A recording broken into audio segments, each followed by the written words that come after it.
Hello. Welcome to my channel Touching Stories. You're about to hear an amazing story about love and unexpected decisions. Enjoy watching. What a close-knit family you have, Casey. Sounds perfect to me. Lily said with a smile as she sipped her cinnamon coffee. I'm envious. I'm not complaining. She smiled as she sat at her sewing machine. Casey and Joe had met when they were poor, hungry students. Joe had proposed to her when she had finished her degree. He himself was already working as a technologist in a garment factory. Learning about the upcoming marriage, the parents of the future newlyweds promptly discounted the first mortgage payment and began to prepare for the wedding. After the wedding, the couple lived soul to soul. Husband played first fiddle and was the generator of ideas, and Joe has them, Jerry got enough. With his easy hand, Casey fell in love with outdoor activities, hiking, picnics in the mountains, and once jumped with a parachute. My husband is the best, the young woman said proudly at the time. If it wasn't for Joe, I would never have dared to do it and would have lost a lot. With work too, everything worked out just fine. In time, the companionable young man made friends with Tony's management, and he managed to get his young wife into the factory as well. So Casey and Joe are Harvey, though they didn't make millions, weren't poor. When Casey realized that she was expecting a child, she collapsed a little, because in the young family everything happened, if I may say so, with the help of her husband. Silly girl, Joe said fondly when he found out he was going to be a father. But you couldn't think I wouldn't be happy. Casey was relieved. Rocky's birth was a real celebration. On his son's birthday, Joe had thrown a big corporate party at work, and when he came to pick him up from the hospital, Casey thought he probably left half his paycheck at the flower store. Come back again, the midwife said in a hospitable tone as she dutifully accepted a bouquet of roses and a box of assorted flowers from Joe's hands. I will, the new father replied with a smile, and more than once. However, Joe and Casey never decided to have a second child. When Rocky was 3 years old and parents gave him to kindergarten, the head of the family came up with a grand idea. Old lady, let's start our own business, he said one day. What business? Cassie was stunned. Business, Casey, because you're a great fashion designer and I'm a technologist. Joe, she said laughing. Business takes money and we don't have any. Well, what the hell business is? What the hell kind of business? We'll open an atelier and then we'll have a model home of our own. And money, as they say, is a matter of time. No, it'll come. Yes. Casey hummed and recited. Dreams are dreams where your weakness is. Dreams are gone. Dreams are gone. Laugh it up. Laugh it up. But we're gonna have an atelier. And he was right.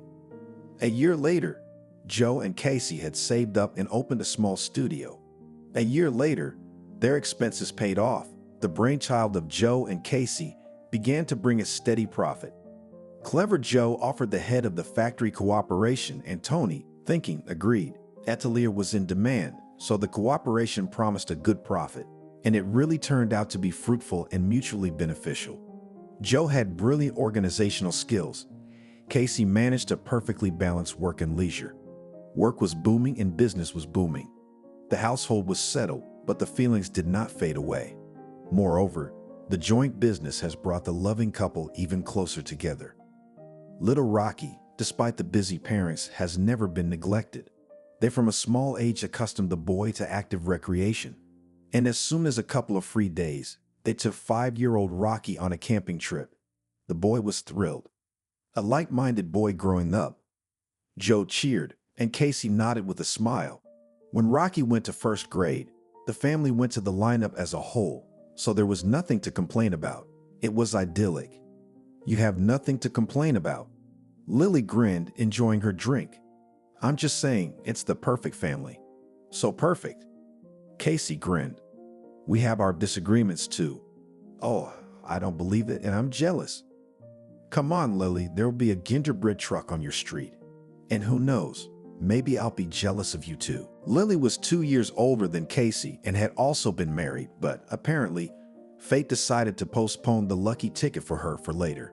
At least that's what she hoped. Lily's ex-husband was a gambler and was not a fool to drink.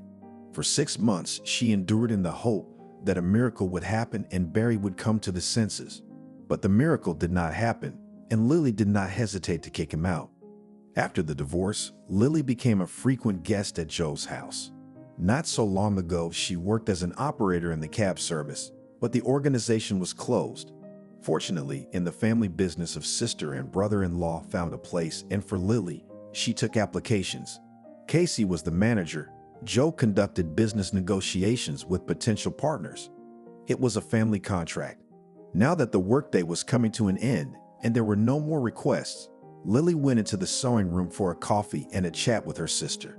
The coffee the couple had brought from Brazil was unrealistically delicious and really invigorating. Lily was not a coffee addict and started to think about a second cup of coffee. "That's a heart attack," Casey remarked. "Ouch." The older sister shrugged it off. "You think I drank coffee that often? Will you be much longer?" "No, I just have to stitch." It had been a long time since Casey had sat down at the sewing machine herself. There were two excellent seamstresses at the studio, Lucy and Naomi. But Lucy was suddenly ill, and it was Naomi's son's birthday. Well, not to deprive the child of the holiday, so Casey did the orders herself. Sometimes it's good for her. She chuckled. Now Casey was finishing an urgent order. Joe had left for negotiations in the neighboring region. The workday went on as usual. The room suddenly became dark. The wind blew in through the open window, swept threads, patterns, and pieces of fabric off the table. Lily stood up and picked up everything from the floor, closed the window and said, "The weather's getting worse. It's already cloudy. It's going to rain." "Looks like it." Casey nodded, looking up at the sky. "Should we wait it out, or should we go?" "I'm done." "Let's go." She waved her sister, who was driving the car. Casey's cell phone rang. "There's Joe." She was happy when she saw the word favorite on the display. "Casey?" asked the bureaucratic voice. Her hands trembled. She physically felt that this voice was going to say something terrible. "Yes, it's me," trying to sound calm. "Who are you? Why are you on my husband's phone?" What stupid, pointless questions, but they were the ones that helped Casey delay the moment she would hear for a few seconds. "Police Major Mickey." He introduced himself. "Who's Joe to you?" "That's my husband." "Casey, your husband was in a car accident." "What?" She screamed. "Tell me what's wrong with him. Is he alive?" "Your husband is dead. I'm sorry for your loss." The police major said something else, but it was like Casey couldn't hear him. "What happened?" It was her sister. "Casey, don't be quiet. What about Joe?" "Joe." She repeated it in a low voice. "And Joe's gone." "What?" Lily gasped. "Joe's gone. He was killed in a traffic accident." As if in a dream, Casey said and fainted. "Wow, so young. They say it was a collision with a gasoline truck. There was nothing left of him, so the coffin was closed. It's awful. The boy will be without a father. And he loved his wife so much. Yeah, and she was such a love too. Half the town came to see Joel off. Everyone knew him as a cheerful, good-natured, and helpful man. By the way, where's the wife?" Lily heard a woman's voice. If they had such love, why is she not at the funeral? "So in the asylum, wife." Another voice answered. "When she found out Joe died, she went crazy." "Oh yeah, wow. What a bunch of people."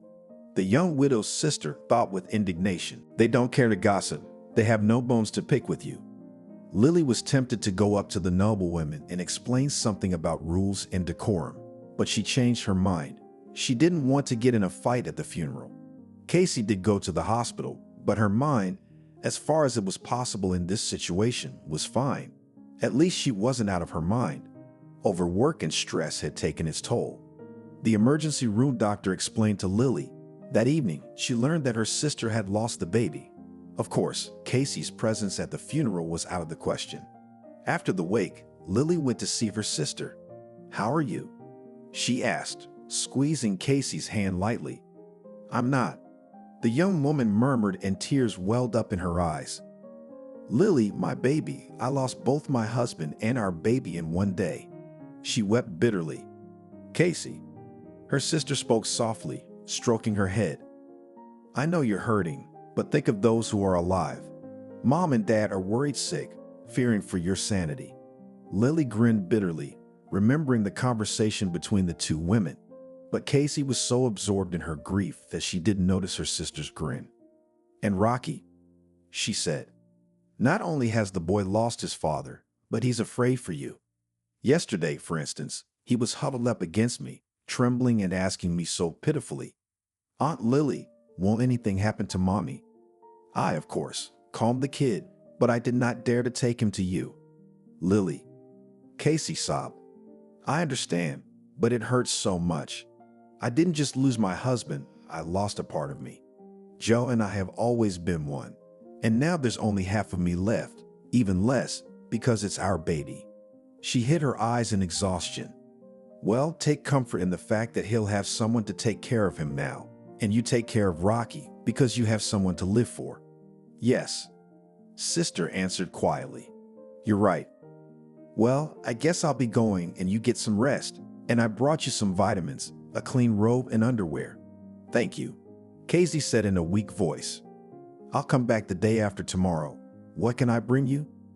I don't need anything. The hospital feeds me. And what you brought, I can't even eat in a week.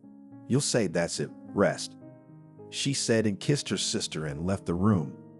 Casey was discharged after 10 days. During that time, she got used to the fact that her Joe would never come home, kiss her and say, I love you, old lady. There's a lot of not. Joe won't see Rocky grow up, won't come to her son's graduation, won't meet his fiancée. They'll never celebrate the gold wedding or the silver wedding or even the pewter wedding they were supposed to celebrate the following year. But Lily is right. Casey has someone to live for and she has to be strong. No matter how much Casey convinces herself that life goes on, in reality, it's proving much harder. The apartment where she had been so happy with Joe for 9 whole years seemed empty, cold, and lifeless. Casey looked at the wedding photo in the elegant silver frame and she wanted to sob. Sis, what are you doing? Lily asked fondly, putting her arm around Casey. She was the one who had brought Casey home, and sensing her sister's mood, she was in no hurry to leave. It just so happened that Lily and Casey were not just sisters, but best friends. The older sister always patronized the younger one. It made her parents cringe, and relatives and friends all envied them with white envy. What friendly girls you have. Aunt Leslie, a friend of her mother's, said with admiration when she saw 5-year-old Lily wiping her sister's nose. Mine fight all the time. If Casey broke her knee or was scratched by a cat, Lolly would blow on the wound, and while her mother gave first aid, she stroked her little sister's head and said, The cat has pains, the dog has pains, but Casey has no pains. And when Casey started having woman's days, it was Lily, not Mom, who explained to her sister what it was. The sisters grew up, each had their own personal lives, but they were still friends and helped each other in any way they could. When Lily divorced Barry, Casey convinced her sister that life wasn't over. Then Lily threw herself into meaningless romances. Casey only shook her head, realizing that maybe that was what her sister needed right now. It's all wrong, Lily complained after soccering another boyfriend. Don't worry, Casey smiled encouragingly. You'll meet someone else you'll be happy with. Just then she lost her job. Her younger sister and brother-in-law had loaded Lily so that she had no time for foolishness and thoughts about her failed womanhood. And now it was Lily's turn to comfort Casey. What is it, my little one? No, nothing, the young widow said thoughtfully. It's just a flashback. I understand. She understands. Casey laughed quietly and added louder. And if you understand that starting Monday, we're going to work like horses, I won't let anyone get away with it. And you wondered what we were doing with the girls while you were waiting in the hospital, Lily said cheerfully. She recognized the determined and hardworking Casey from before. Lily couldn't help but realize that behind it all was a pain that wouldn't go away for a long time. But isn't that worthy of respect? Well done. The widow smiled. At the weekend, have a good rest and then work hard, boss. Casey's older sister saluted. Maybe you'd like a bath or something to eat. I could use a bath, said the sister. That's all a hospital is good for, but all these days I've been dreaming of a nice fragrant bath. It's coming, Lily assured her and headed for the bathroom. While Casey took a bath, Lily fried scrambled eggs with herbs and made sandwiches with ham and fresh cucumbers brought from the cottage. I should take Casey to the cottage, she thought. It's nice there now. The fresh air will do her good. Oh, that's a feast, Casey exclaimed, feeling her appetite growing. You bet, Lily said in a satisfied voice. Come on, sit down. This is delicious. Closing her eyes, said the mistress of the house, swallowing a piece of scrambled eggs. It's always delicious at home. Casey's older sister remarked, Why don't we go to the country for the weekend? Pick up my parents and Rocky and we'll hit the road. That's a great idea. Casey said yes. She was afraid her little sister might go into seclusion, but Casey seemed determined to live life to the fullest and breathe to the fullest. And good. Parents and son nearly smothered Casey in a hug, and then they got into Lily's car and drove to the cottage. I have to live, thought Cassie on the way. For Rocky's sake, for Joe's sake, and for the memory of our business with him. The weekend flew by like a blink of an eye. On Monday, the sisters drove to work.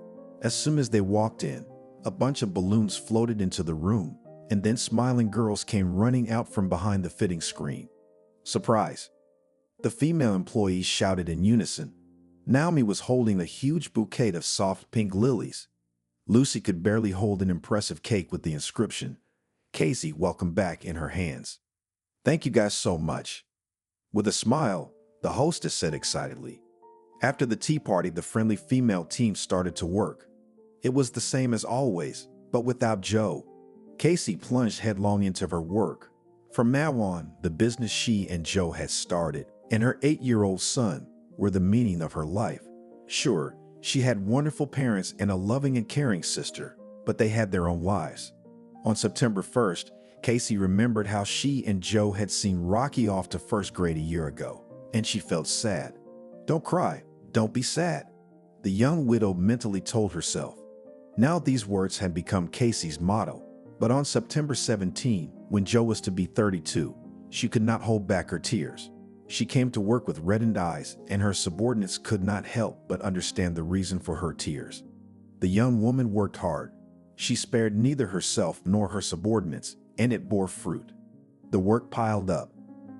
Casey hired 4 more seamstresses and began to think about renting a bigger room.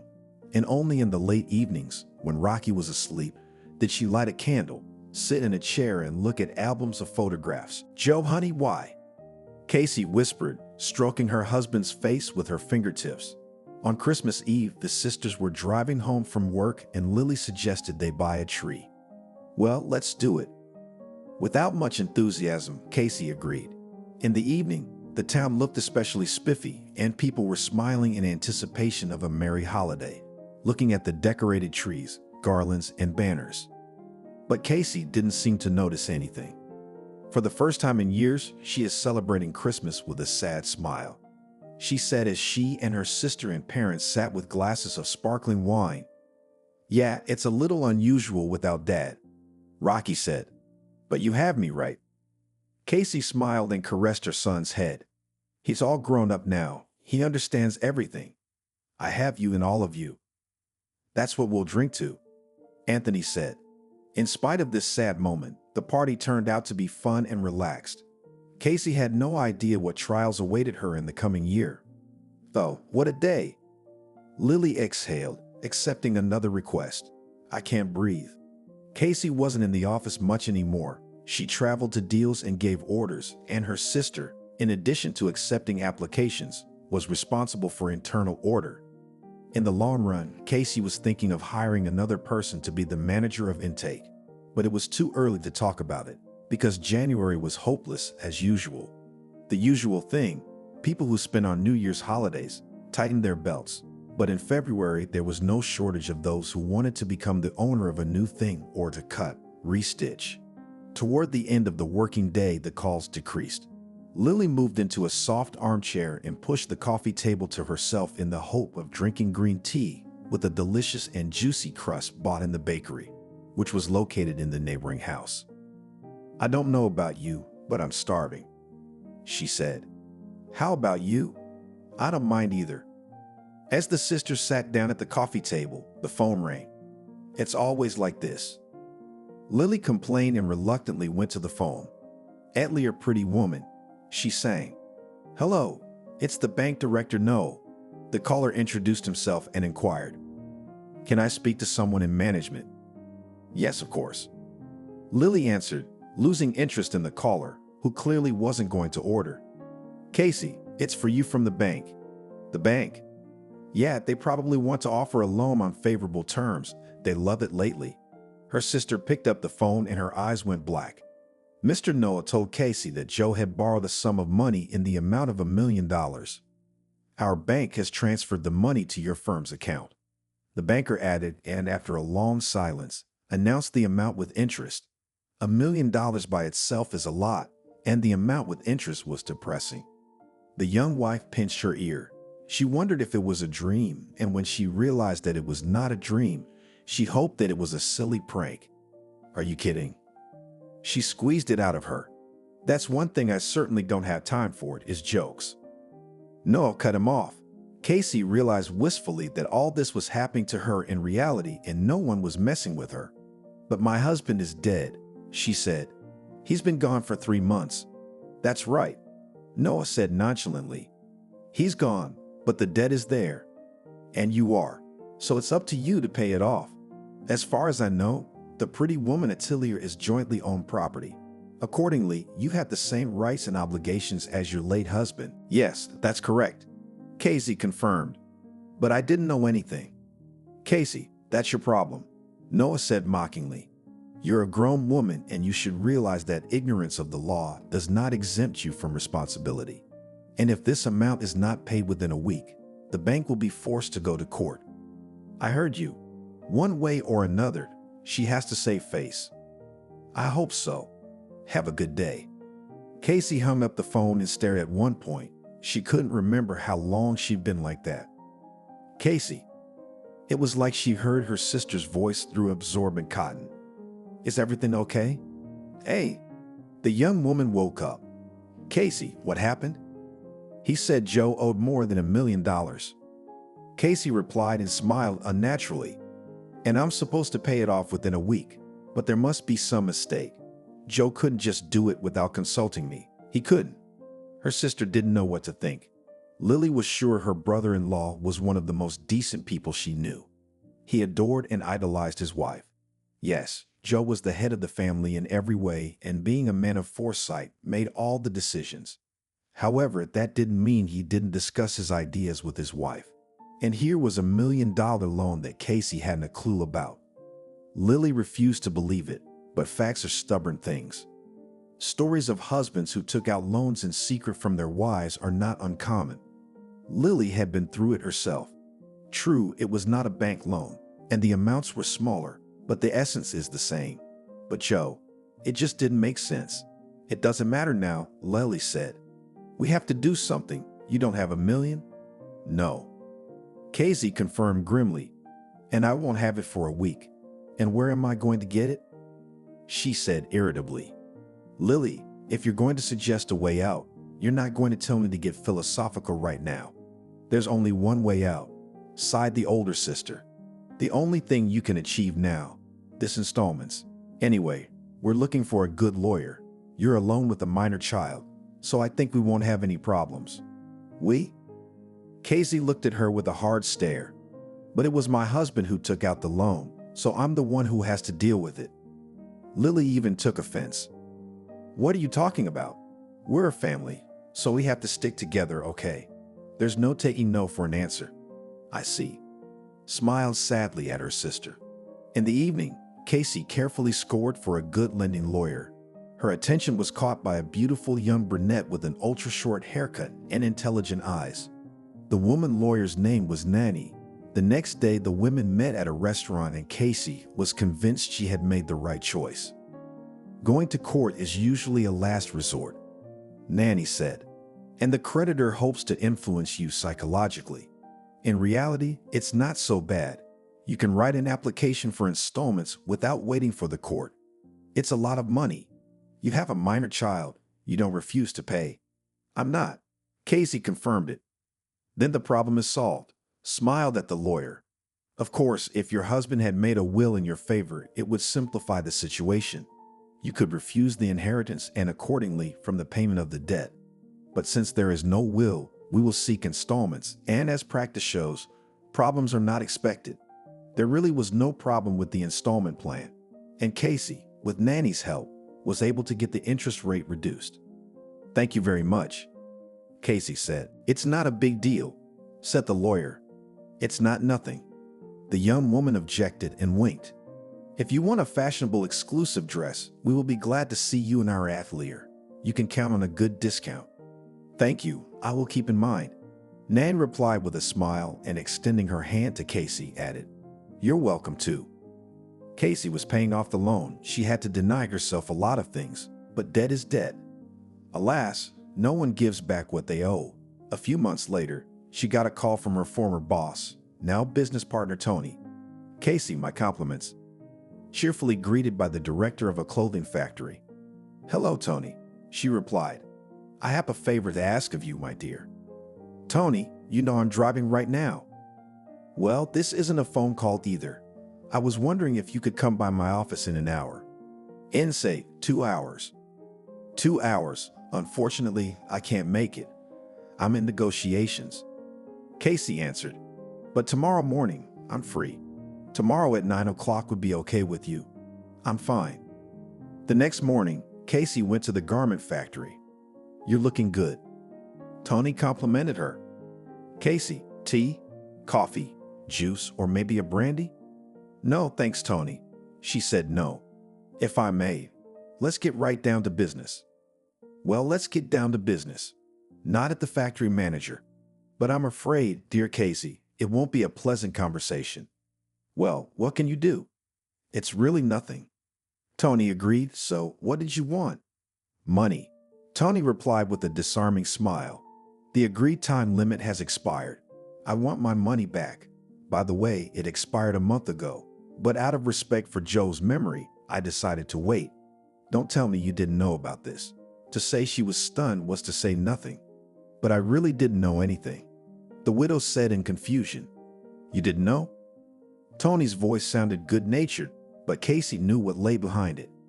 He was a soft sleeper, but he was a hard sleeper, and he really didn't believe that Casey didn't know anything about the loan. Ignorance of the law is no excuse, she remembered the bank manager saying. Harsh, but fair. The main thing was not to panic and try to take control of the situation. As much as possible, of course. "No, I didn't," Casey said firmly. "But I suppose it doesn't matter now. You want your money? Well, let's settle the matter. And how much are we talking about?" $700,000. Tony sounded surprised. He clearly hadn't expected Casey to act so decisively. "It's going to happen," the young woman thought. But despite her outward calmness, she was panic-stricken. Casey had a feeling Tony wouldn't be as easy as the bank. "Oh well, good for him. We'll act according to circumstances. But in the meantime, do you have the receipt?" she asked, in a business-like manner. "Well, of course," Tony said with a smile. "I'm a man of business, and I've long ago learned that without paper we're nothing more than bugs. Shall I show you?" "Show me." Casey nodded. Studying the receipt, the young woman realized that the loan was issued at the same time as the loan, for which she had already made a down payment. What would that mean? Casey pondered. In fact, it was a loan agreement between one business partner and another, so you have to pay or the reputation of Adley or Pretty Woman will be hopelessly ruined. "When will you be able to repay the debt?" Tony asked with a nice smile. "Joe borrowed from you for 6 months, didn't he? Well, then I'll repay it in 6 months." Casey replied. She had little idea how she would repay 2 debts at once, but Tony didn't need to know that. "Casey." He shook his head. "You disappoint me. It's not going to happen sooner anyway," she complained. "It's a shame, it's a shame," Tony said thoughtfully. "As an option, I can offer to pay in installments," said Casey. "Sweetheart, I'm not a bank." He grinned. "And I'm not your soul." The young woman cut him off. "I can't raise that kind of money in the shortest possible time. You may not believe that I didn't know anything about this loan, But even if I did, the money wouldn't just appear on its own. Tony was silent for a moment, and then he blurted out, "Oh, what concessions can you make for a beautiful woman?" Casey looked at him questioningly. "You know, I'll forgive your debt. The head of the garment factory gave it to me." "I beg your pardon?" she asked incredulously. "Yes, I'll forgive it, but on a condition." "What condition?" Casey asked calmly, sensing something wrong. It was clear where there was free cheese, and she was not mistaken. "Marry me." "What?" Yeah. Tony nodded. "Joe's been dead less than a year. People will judge and all that. But it's not like I'm suggesting we run to the registry office today." "Yeah, it's not. You're confused about the age difference." Tony nodded, ostensibly understandingly. "I assure you, I'm not a bad man." Casey was suddenly disgusted. She'd heard so many times that business was dirty, especially for a woman. It was no secret what a businesswoman sometimes had to do to get a contract, to get favorable terms of cooperation, rent, debt repayment, and ultimately to stay afloat. Casey was heartily glad she was past all that, for she had Joe. She tried not to think about the fact that she now had to pay an impressive amount of money thanks to her late husband. Though, of course, she had wondered more than once why Joe needed the million. A mistress who blackmailed him into telling her about their relationship, a gambling debt, or did her spouse want to pull off some risky deal he didn't dare tell his wife about? Or maybe Joe was in danger. Casey even thought about going to the police, but Lily was skeptical. They wouldn't investigate anything, said her sister. The funds came into the atelier. Then Joe must have transferred them to himself, and there he could do whatever he wanted with them, and who would keep track of his spending? And it had been so long. On second thought, she agreed with her sister. By the way, Casey, as the wife of the deceased, managed to get access to his personal account, but there, to her great disappointment, remained cents. It's a shame, although, not surprisingly, Casey had all the money for the family. Joe only took money for gas and small expenses like a bottle of water for the road, so it didn't make any difference since Casey was the only person she could collect from and pay off her debts. No one cared about the rest. But as it turned out, Joe owed more than just the bank. "So, what do you say, beautiful?" Tony's voice interrupted her thoughts.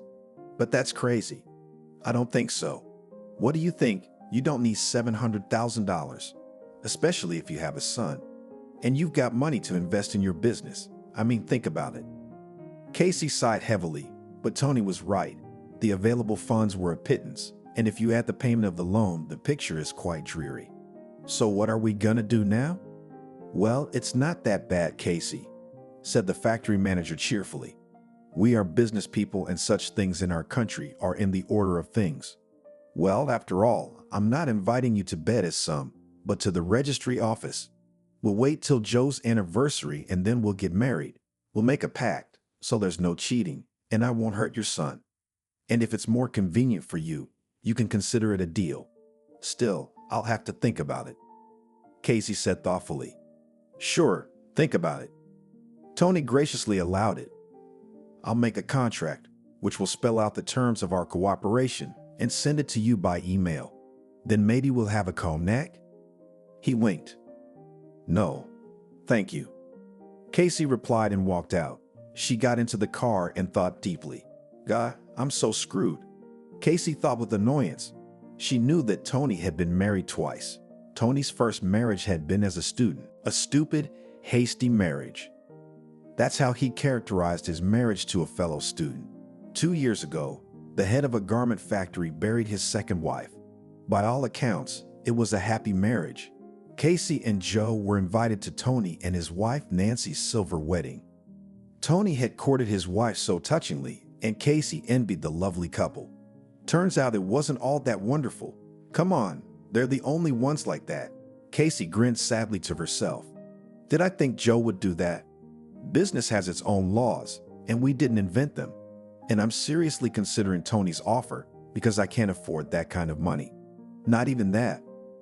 Lily whistled when her sister told her about her conversation with Tony. The old devil. Well, he's not that old. Casey grinned wryly. He's not even 60 yet. Yeah, the older sister grinned. A man in the prime of life. What are you gonna do? I don't know. The young widow replied with a sigh. Maybe I should sell the car. It will be more expensive. There is still time. That's right, nodded Lily. But now it's summer, and the most solvent buyers in the resorts flew away. It's worth a shot. When there's even a tiny chance, it's a sin not to take it. That's also true. I guess I'll have to marry Mr. Tony. She said that 2 weeks before the anniversary of Joe's death. But don't panic too soon. Her sister tried to cheer her up, but it didn't work so well.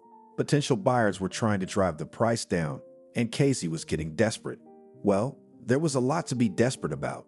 Plus, her ex-mother-in-law had called the other day to ask where Casey planned to have her memorial dinner. The last thing on her mind was a memorial dinner. Betty, I have a lot of work to do. With a sigh, the young woman sighed.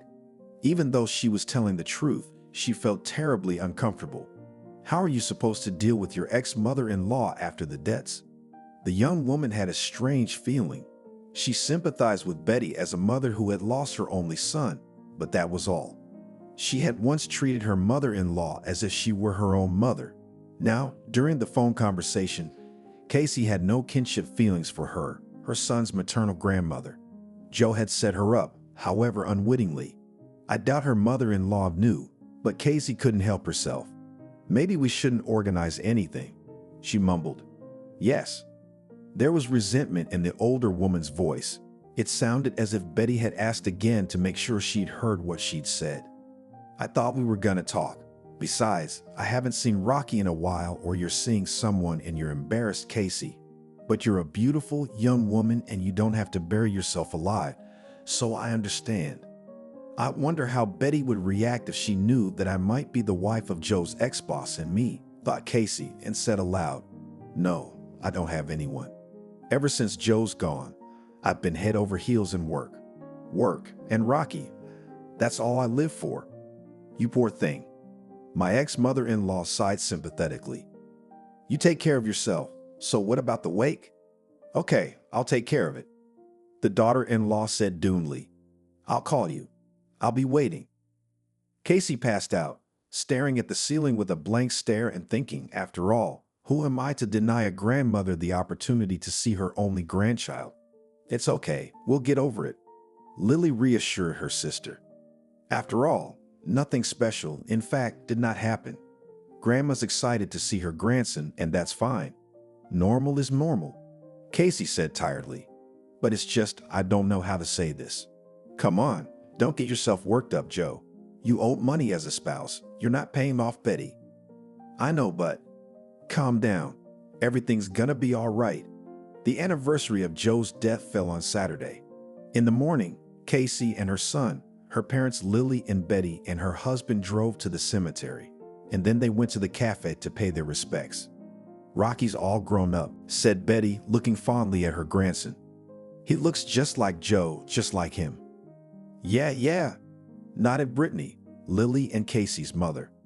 God, don't be a stranger. She said goodbye. Come visit. Buddy and I will always be happy to see you. Yeah, nodded the former father-in-law. The elderly man's eyes moistened and Casey was ashamed of bad thoughts. Nerves finally gave up. And the young widow sobbed bitterly, tucked into Buddy's chest. You cry, girl, he urged, stroking his former daughter-in-law's hair. Cry it out. Casey pulled away from her father-in-law and said quietly, I don't think so. That's not true. Betty smiled, and then Joe's parents got into their car and drove off. Well, let's go too, said Lily, waving her keys. They returned home in complete silence, each absorbed in his own thoughts. Mom, I'm going for a walk, said Rocky when they got home. Okay, answered Casey. What should I make for dinner? Pilaf, the boy said without thinking. But we had pilaf yesterday. The mother smiled. So what? I can eat your pilaf every day. Well, pilaf is pilaf, said Casey and went into the kitchen. Joe loved my pilaf too, she thought as she took the chicken out of the refrigerator. From time to time, Casey caught herself thinking that she didn't miss him as much as she had in the first days after his death. Yes, Casey was working hard, raising her son and dealing with her own problems. She didn't have time to think about it. But Casey felt she was lying. That's not the point, she thought bitterly. If it weren't for these debts, I'd be crying my eyes out right now. Strangely enough, in that calmness and the lightness she'd forgotten for a year, the thought, though unspoken, took on a real shape. I'll just go on with my life and see what happens, she decided. And only Casey finished this wise thought when she heard her son's cry. "Mommy." She jumped up and rushed into the hallway. "Rocky, what's wrong?" Casey asked fearfully and pulled her son against her. The boy was shivering and crying. Rocky looked like he was being chased. "There. What is it?" the mother asked affectionately. "Are you home with me? Did someone scare you?" "There's Daddy. He's hugging some lady," said Rocky and cried bitterly. "But it can't be," exclaimed Casey. "Son, you know Daddy's dead." "But he was there," the boy insisted. "Daddy was standing by the playground." "Rocky, you're imagining things," she pleaded with her son. "It was just a man who looked like Daddy. It happens. You just loved him a lot. Today's the anniversary and you're impressed after the cemetery." Rocky nodded, sniffling. Casey was relieved that he had stopped shaking. The young woman put her arm around her son's shoulders and led him into the room. "You lie down for a while, rest, and I'll cook pilaf," she smiled. "Then you and I will have a sumptuous dinner." When the pilaf was ready, Casey looked into her son's room. Rocky was asleep. What was that all about? She thought. Who did he see? The first thing Casey thought was that Rocky was just overexcited. She and her father were thick as thieves. So at first glance it made sense, but only at first glance. Rocky, like his father, wasn't particularly impressionable. Besides, he wasn't 3 years old enough to get overexcited after a visit to the cemetery. But Rocky would mistake a stranger for his father, no matter how much he looked like him. Seemed like a stupid thing for Casey to do. So what does it mean? Casey was afraid to think any further. Was something wrong?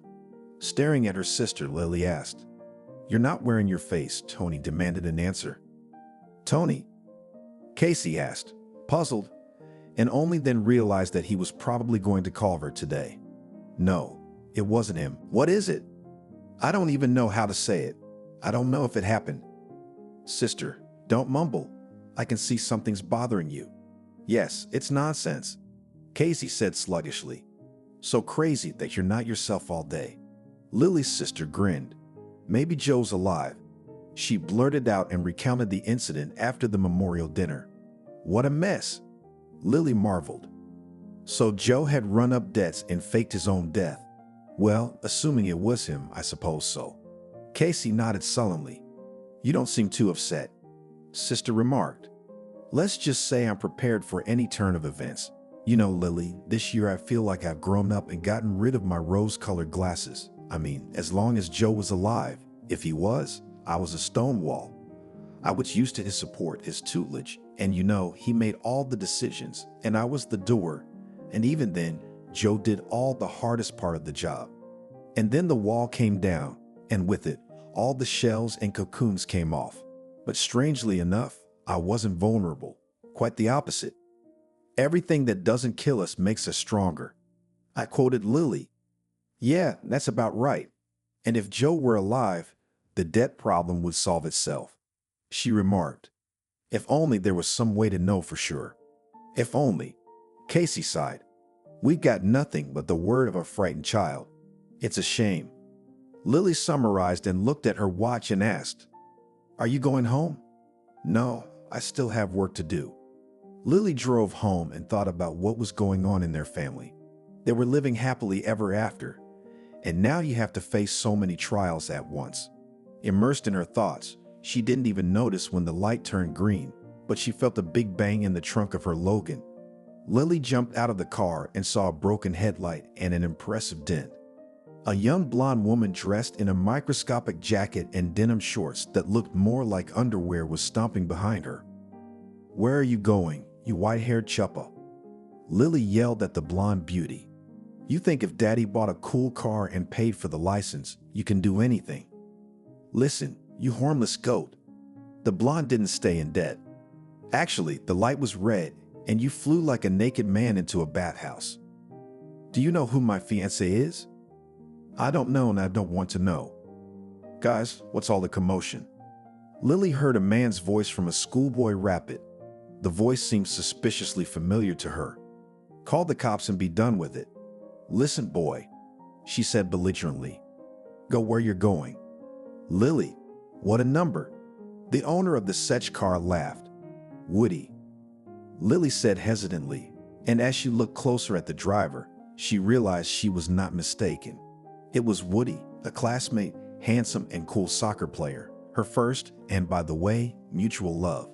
He was older, better looking, probably happily married, had kids. That's him. Woody replied cheerfully. Problems? I can see that. Looks like you're about to be offered a deal. The ex-boyfriend grinned, pointing behind Lily. Turning around, she saw that the young auto lady was approaching her, accompanied by a low-slung, full-bodied man in a linen suit and t-shirt. Hello, beautiful. Radiantly, he smiled at Lily and kissed her hand. I have a proposal to you. Let's solve the matter peacefully. Hello, nodded Lily and asked, What's peace? And peace is, answered the man, and showing her the display of a smartphone, said, Is this enough? Actually, Lily didn't like all this fuss with the registration of material damage and other nuisances, so she assured the chubby man that the sums he offered were more than enough. The lover of young blondes transferred the money to Lily, and she hurried to her car, or else the police would come. Lily, Woody called playfully. What about me? Oh my God, is he still here? Did the big money go to your head? Winked a classmate. Lily, I have an interesting proposition. What kind of proposition? Why don't we just pull into the alley? Don't worry, I won't hit on you. Very funny. Lily snorted and started the car. Something rattled threateningly in the rear end, and she thought with a shrug that she couldn't do without a visit to the car service, but that the blonde motorist's daddy had generously compensated for the repairs. I thought you weren't coming, said Woody. Yeah, the car's rattling, complained Lily. Yes, I was going to invite you to celebrate our meeting at my favorite cafe, but it looks like we're going to have to go somewhere else. What other place, Woody? What are you talking about? I want to go home. Can I get my car fixed? Woody asked me sweetly. Are you kidding me? Not at all. A good friend of mine runs a car repair shop. They'll fix you up, straighten you out, do it fast and in the best shape. And besides, there's a nice little cafeteria at the service station that's just like home. Ah, that's tempting. Lily thought. Well, what to do at home? Like home, you say? She mumbled. You know, I'm starving. That's what I mean. To Lily's surprise, the cafe at the service station turned out to be very cozy. It reminded her of her grandmother's cottage in the country, embroidered tablecloths, large porcelain teapots painted in gel, the light aroma of herbs and spices. Woody ordered tender pancakes with chopped chicken and mushrooms. How delicious! Lily said in surprise. Usually caves at gas stations, service stations, and other places for car owners serve tasty pastries. Yes, the salads aren't fresh. Yes. A classmate smiled. It's really good. That's Henry's mom and sister cooking. I see. She nodded. Are you married? Married? Married to who? Well, you, of course. Divorced. Why is that? That's the thing, it's not like that. Lily replied with a sigh. Are you married? Divorced. What's wrong? Yeah, it's not right either, Lily. It's not right with her. Not that coat. I never got over that blue-eyed girl with the dark blonde hair, and she chose someone else. And as it turns out, she's got it all wrong too. There, I said it. Woody. Now you're gonna say you can't go back, and you're gonna break my heart. With a forlorn look on his face, Woody said mournfully, Maybe we just shouldn't talk about it. Maybe we shouldn't. Lily, what do you do? Inquired the admirer. I work as a receptionist at my younger sister's Pretty Woman studio. Very interesting. Woody smiled. The older sister works for the younger sister. Where do you work? I'm a private detective. A private detective? Lily asked slowly. Yeah. Woody, I guess God sent you to be our sister, she said. A businesswoman's sister suspects her husband of infidelity. Woody grinned. If only I knew what he was suspected of, Lily exclaimed. Her husband died, and after his death, all sorts of strange things started happening. Well, my friend, you intrigue me. Tell me about it. Could I have another cup of tea? She asked. It's delicious. Interesting story, Woody said thoughtfully. Yes, you're right. What the child sought is no argument for the police and no reason for exhumation. But it's not all hopeless. I think I'll take the case. You will? Lily's excited. How much would it cost? We'll see. He dismissed it. I'd like to talk to your sister first. Lily came to work in high spirits. I have good news, she announced from the doorstep. Really? Casey asked skeptically. I don't have good news. Did Joe still owe someone? Her sister suggested, either jokingly or seriously. No, but Mr. Tony reminded me. And you? I asked him to call me back tonight, because you can't breathe before you die. That's another question, Lily said mysteriously. Oh, Lily, stop talking in riddles. Casey begged. We're discussing my future now. I mean, you've already decided to answer Tony, haven't you? What else is there to do? At least stall for time, Lily replied with a shrug. Anyway, yesterday, when I was driving home from work, I got into an accident. No way, Casey gasped and then said, Well, nothing happened to you, judging by your great mood. Naturally, said her sister theatrically and settled back in her chair. What can't be said about my little girl? However, the guilty party more than compensated me for the repairs, and in the end I didn't pay a dime. Oh, come on. That's the truth. With a hand to her heart, Lily assured me and began to recount the incident on the road and her encounter with her high school beau. Woody, repeated the younger sister, remembering who they were talking about. And the soccer player, but the one who kept giving you lilacs. Uh-huh, nodded the older one. Could he really solve the case? Casey asked hopefully.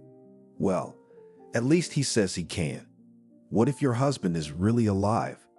But it must be expensive. No more expensive than money.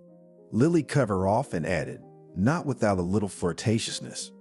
Besides, I can make a deal to make it cheaper for old friendship. Well, try. Is he married? By the way, no, and said that he has not forgotten me. So don't get lost. Casey winked. I'm not lost. I'm just wondering if I should be. Do you like him? Actually, I do. Lily admitted it. So what's the deal? Lily, I'll tell you what, if you two like each other, it's a good idea to take a chance.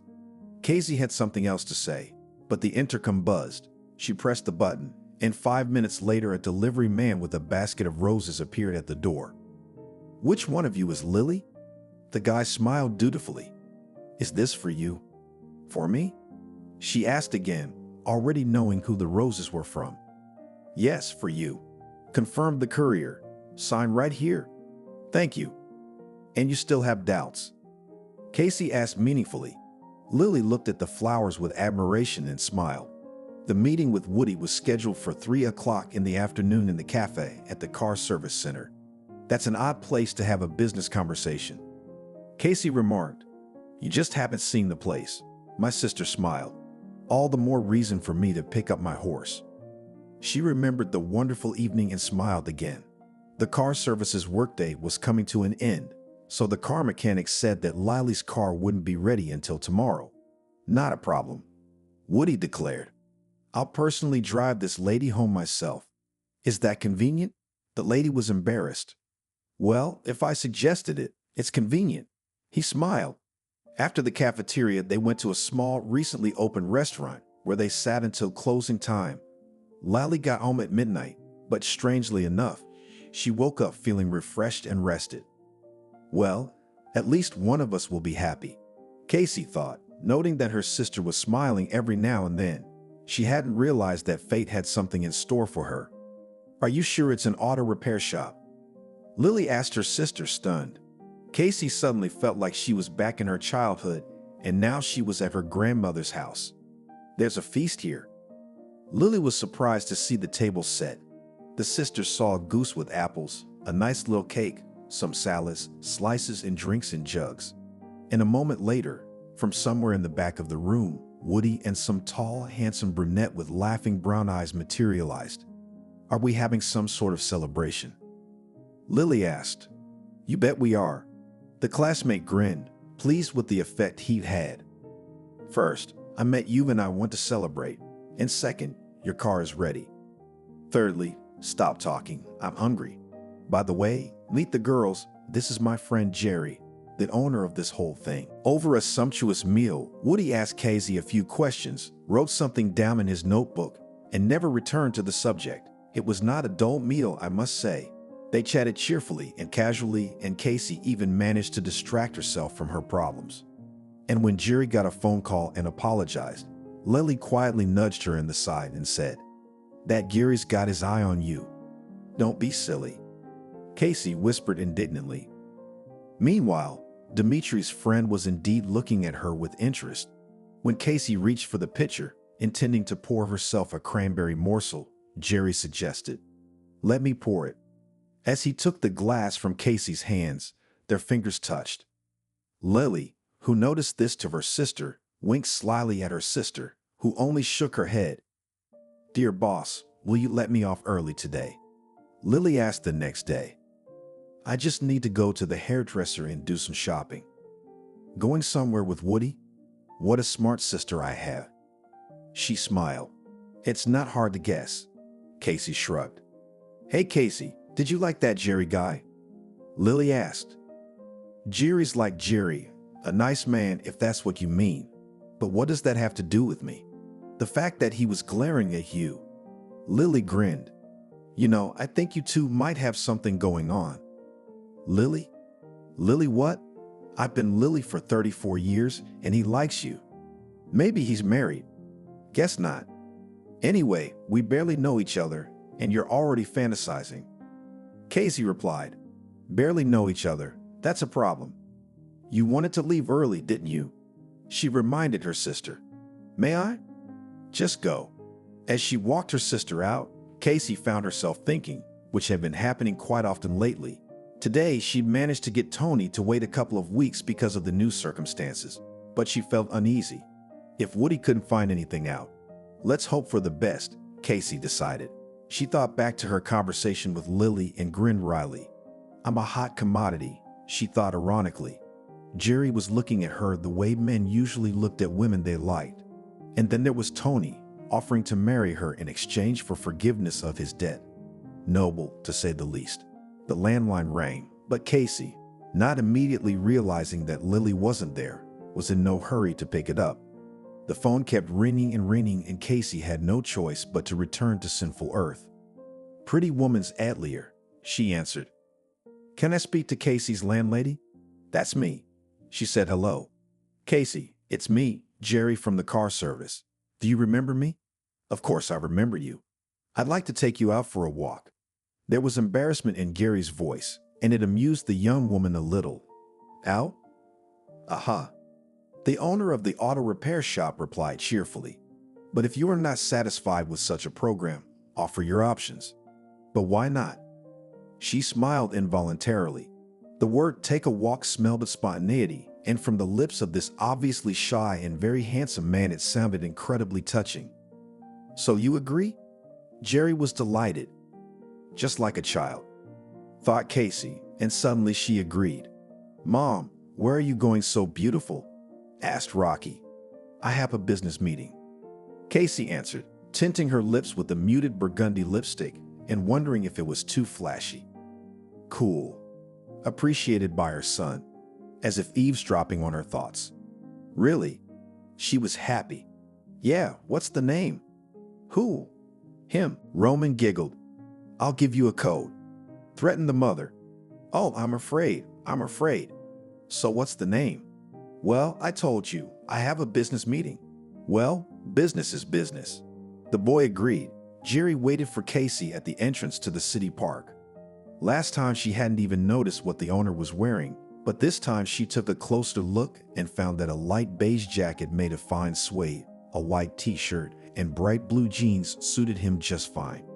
Casey herself, in a soft pink floor-length dress and black jacket, looked like a young girl. Isn't that why Rocky figured it out? The young woman thought cheerfully. Casey, you look beautiful. Jerry exclaimed approvingly, handing her a bouquet of gorgeous roses in a stylish package. Thank you. Casey smiled. So, where should we go? She shrugged. Why don't we go wherever we want? Jerry suggested. Sounds like fun. They walked around the park, rode the Ferris wheel, and ate ice cream. Just like when they were kids. Casey said with a smile. My parents would give me money and Lily and I would figure out how much we could afford. I know. Jerry smiled back. And incredibly cool. It's cool, but you can't get a sore throat, and it's getting cold, she shivered. We're not gonna let that happen. There is a very interesting restaurant nearby, stylized as a hunting lodge. Let's have a cup of tea and warm up. You got it. Casey snuck into the apartment, but there was no need. Rocky was watching a cartoon on the internet. What are you doing up? She asked. Look at the clock, I have the right. The son answered importantly, especially on the last days of vacation. That's right. And I can't wait to find out the details. Rocky said. What do you want to know? What do you mean, what? How was the meeting? The young bastard explained nonchalantly. What did you think? That's exactly what I thought. Go to bed. You don't want to stay up late surfing the internet. Casey tried her best to sound stern, but somehow it didn't work. However, her words were heard. Yes, Comrade Chief. Rocky answered and went to his bedroom. In the morning, Casey called Woody and asked how Joe got the money from Tony. I don't know. She was confused. If it's not too much trouble, get in touch with him. Woody asked. Casey had no desire to communicate with the elderly husband candidate, but she knew it was in her best interest. Cash, replied the factory manager. When Casey relayed the information to Woody, he said, Well, that's what I thought. I bet the loan money was received in cash too. That's what it turned out to be. Looks like we're at an impasse. Lily's depressed. I guess so. Sister agreed depressingly. Well, let's not get discouraged. What else is there to do? Looking at Casey, it wasn't hard to see that she didn't share Lily's enthusiasm, and she was wrong. One evening, as Casey sat with Jerry at her favorite car service cafe, she got a call from her sister. I think Woody's on the trail, Lily said excitedly. The young woman's heart beat so hard that it seemed the car owners sitting in the cafe could hear every beat. Where are you now? At home waiting for Woody for dinner. But what about you? Jerry and I are at the diner. Well, come on over to my place. I'm making my signature stuffed fish. So you know what I mean. Casey understood. Making stuffed fish was a sacred act for Lily, and the effort was truly worth it. Stuffed fish, as performed by her older sister, was truly food of the gods. Red. Casey asked businesslike. Sure, Trout. So guys, let's go back to my place and set up headquarters. All right, I'll see you later. After talking to her sister, she asked Jerry, Do you like fish? Fish. He was puzzled. Anyway, yes, do you want to feed me fish? I don't mind. No, I'll give you fish another time. And tonight, Lily will treat us to her specialty stuffed fish. Casey giggled. She added seriously, But even if she was going to serve us sour soup, I'd still run to her on foot, because Lily said Woody might be on the trail. So what are we waiting for? Jerry exclaimed. When they arrived, Woody was already there. In fact, he'd opened the door. Come on in, he said in the tone of a hospitable host. Lily's putting the finishing touches on her masterpiece. I see. Casey nodded, realizing that she would get all the information during the meal. Well, what can you do? During the lavish meal, Casey couldn't eat a bite. She glared at Woody and he, realizing her state of mind, said, Well, here's the news. The day before yesterday, I showed Joe's picture to the ticket seller at the bus station, and she said he'd left for the capital a few days ago. Casey gasped, and her sister squirmed. That's right. It couldn't be more accurate, Woody assured her. So, what, Joe's alive? I guess so. He nodded. It's just a matter of exhuming him. Casey was silent. She knew it was inevitable, of course, but it's complicated, the young woman thought. Other thoughts just didn't come to mind, especially in light of recent events. The result of the exhumation dumbfounded and confused all the cards. Joe had been resting peacefully in his grave all year. The answer was self-evident, and it was monstrous. Someone was walking the earth in Joe's place, and God forbid it was that simple. It seemed like a good time to talk to Joe's mother. Woody said in a deep voice, "Do you think Joe had a twin brother?" asked Lily. "I don't think anything, but it's a bit of a stretch, don't you think?" And everyone agreed. "Betty, it wouldn't have occurred to me to ask out of idle curiosity," Woody said quietly. "But it's a situation that's come up." "Yes, I understand." Betty nodded. And since it was, Betty's story was simple. In fact, there are thousands of them. Unfortunately, she and Buddy didn't plan on having 2 children, but nature has its own laws. They had twins. "We can't afford it," the young mother thought. "It was a hard decision for me to make." Betty sighed heavily. "I cried, I worried, my heart bled. But in the end, I did what I did. Times were hard, cents counted. Are you judging me?" "Betty, I'm not here to judge. I'm here to get to the truth," replied Woody. "Who am I? Certainly not God. And yet I'm terribly ashamed. Betty, what's done is done. And once again, I'm not the Lord God after all. No one knows how I'd behave if I were you." "Yeah, I suppose." "Well then," said Woody, "thank you so much for your help, and I'm sorry I made you talk about things you'd rather forget." "It's okay, I'll get over it," the older woman said quietly. Well, the truth had been revealed, but unfortunately it didn't answer the questions of why Joe needed the money, where his twin brother was, or whether there was any connection between the late Joe's debts and his twin brother. Something told Woody there was, and he was rarely wrong. Yeah, it might be a good idea to look into the circumstances of his death, too, Woody thought. It all seemed to be connected, but how? Deciding that was enough for today, Woody drove home with a sense of accomplishment. He had a date with Lily in 2 hours. And where to find him? Casey wondered. Maybe put an ad up? "Yeah, right away," laughed her sister. "You can tell him that the twin brother will read the ad and show up in person." "That's not funny." Casey even took offense. "No one's even laughing." Lily shrugged. "Woody's doing the best he can, not all at once." "Yeah, you're right. I'm just too anxious to get this nightmare over with. I mean, we used to have a peaceful life, but why do we have to go through all this?" "It is believed that all trials are given to a man for something," the older sister said thoughtfully. "I wish I knew what it was for." Casey sighed. "That's true." Lily agreed and asked, "How's Jerry doing?" "We're good friends," the younger sister replied. "That's it?" "Lily, for God's sake, we barely know each other." 2 weeks is barely? But it's not long enough to talk about feelings, Casey pointed out. "Sometimes a couple of days is enough time to know that this is the man for me." "That's exactly what happened with Joe," she said quietly. "Well, I didn't see Woody as my prince," said Lily. "I thought it was like first love, like the first snow. It came and went.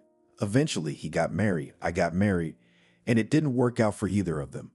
All because the heavenly office decided we should be together, and I didn't realize it. It's a shame how much time we wasted. Well, there's a silver lining. You'll enjoy every day you spend together and appreciate each other." "That's true too." She smiled. "I'll tell you what, look at Jerry. He's a good guy, and you don't throw a guy like that away." "Well, for what it's worth, he hasn't told me he loves me or anything. So he realizes you buried your husband a year ago, and you might not be ready for a new relationship. So let him know you're okay with it. But I can see that you like him." "I do." Casey admitted it. "So what's the problem?" "First, you need to deal with this story. Then you need to think about love." "I don't see the connection."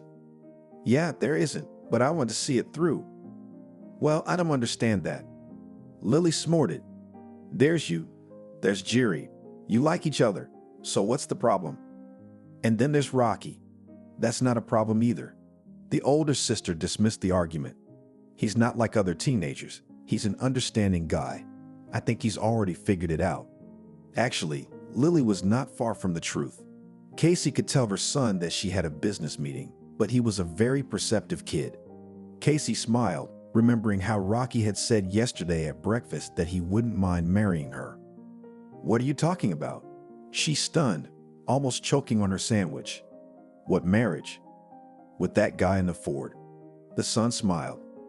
"Jerry and I are just good friends," said Casey. "Uh-huh." Rocky grinned. "I believe it. I believe it. So my future stepdad's name is Jerry. I hope he's not an abuser." What? Casey couldn't take it anymore and laughed. "Please tell me what words we know." "I know more words than that," her son proudly assured her. "Well, there you go," said Lily, "the guy, you could say, bless you, and you something to think about, some business. That's what they call the postponed life syndrome. It's a simple thing. You want to be happy, you got it?"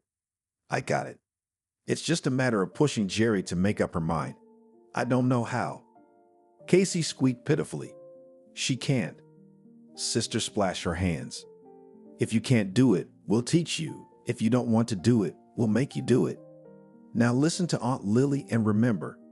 That evening, Casey was as good as ever. She'd gone to the hairdresser and had a spectacular haircut on her long hair. Before, Casey had been combing her hair smoothly and making it into bunches, knots, bumps, or ponytails. But after talking to Lily, she suddenly wanted something completely new. "You look good with bangs," the hairdresser said approvingly. "You've never worn bangs before." "No." Casey shook her head. "Why?" "Just the other day." The hairdresser, whose name, according to the name tag, was Jenny, looked at her carefully and said, "If you lighten the strands, you'd look great." "I'll tell you what," Casey exclaimed. "Let's do it. It's a possibility." "Well, let's do it." The hairdresser smiled. "You're in luck. I just had a client who didn't show up today." "That's great. Is it really me?" Casey exclaimed in amazement as the hairdresser finished working on her hair. "You bet it was." The next item on Casey's plan was a lingerie boutique. No, she wasn't planning on getting into bed with Gary, but Lily had convinced her that cool, expensive lingerie gave her confidence. And she'd said the right thing, by the way. Wearing a mind-blowing, almost weightless set of navy blue, Casey felt like nothing less than a fatal seductress. When Lily had urged her sister to wear a brighter lip color than usual, she'd been reluctant for a long time. "What's wrong with pinks and nudes?" she asked. "They're good for everything." The older sister nodded in agreement. "For business ladies and romantic girls, it's perfect.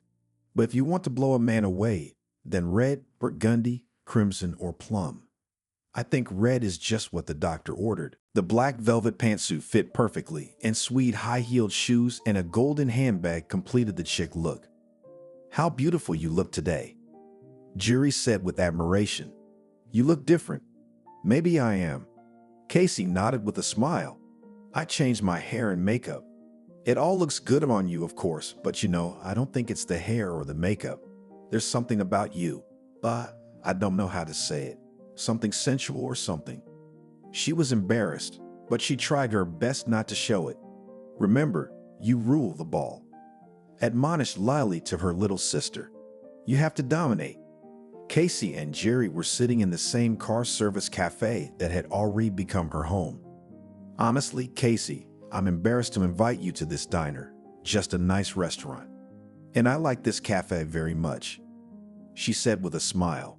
"And I will not trade it even for the best and most expensive restaurant in the city. And in general, I like outdoor activities, picnics, hiking in the mountains." Casey remembered Joe, and she felt sad. The young woman sighed furtively, but Jerry didn't notice it. He thought about the fact that he knew nothing about Casey except that she was the owner of the Atelier and the mother of a 9-year-old son. Jerry wondered if he had any chance of reciprocation. After all, Casey had buried her husband, and a year wasn't a long time. He'd known widows and widowers who'd been faithful to their deceased soulmates for more than a year. In his 33, Jerry had never been married, but he understood them perfectly. And tonight, Casey was so good, he had a flicker of hope. Maybe it's for him. Maybe she wanted to show him that it would be a good idea to take things, shall we say, to another level.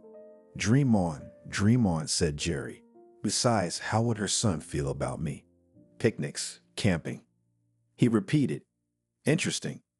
Very interesting. Casey said excitedly. I even went skydiving. Wow, good for you. Jerry said approvingly and decided that it was probably something to keep in mind. No, she was really different today, the man in love decided. More alive and very beautiful. She was also very frank. She didn't seem to have said anything wrong. But I'd learned more about her tonight than I had in the 2 weeks I'd known her, and Jerry decided to strike while the iron was hot. Casey, he said quietly, taking her hand. But the ringing of Casey's cell phone ruined everything. I'm sorry. She smiled guiltily. It was Buddy. Casey, am I interrupting you? He asked. Needless to say, the former father-in-law had always been a sensitive man. No, you're not. Casey replied, thinking the timing of the call couldn't be worse. Buddy was an old man and he was her son's grandfather. And the fact that he called tonight said only one thing. Something was wrong. In light of recent events, it was unsurprising and perhaps a little creepy. Did something happen? Sister-in-law asked. Trouble, Casey. Betty's been taken to the hospital. Oh my God, what's wrong with her? A stroke. Buddy answered and cried. She'd been upset about something lately. So Casey realized he didn't know about his wife's secret. Betty must have spent all these years trying to forget what she'd done. Monstrous, of course, but what else could she do? And now Woody had opened the wound and the resulting experience had broken the old woman. Terrible. Casey said sympathetically, Buddy, honey, you take it easy, and Rocky and I will be there tomorrow. Oh, that's so good. I'll be waiting. Casey's playful mood was gone. Trouble? Jerry asked. Betty was taken to the hospital for a stroke. She answered, Was it that? Probably. Nodded Casey. I'm really sorry about that. Yes. The young woman sighed. Jerry, take me home. I've got a headache. Yeah, sure. I guess happiness isn't for me, Casey thought bitterly as they drove out of the service station, but she said aloud, I'm sorry I ruined your evening. You didn't. Jerry smiled.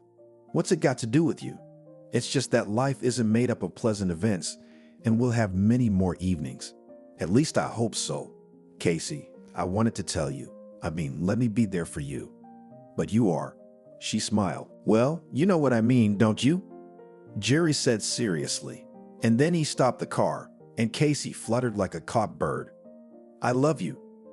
Jerry said simply, and without saying a word, he pressed his lips to hers.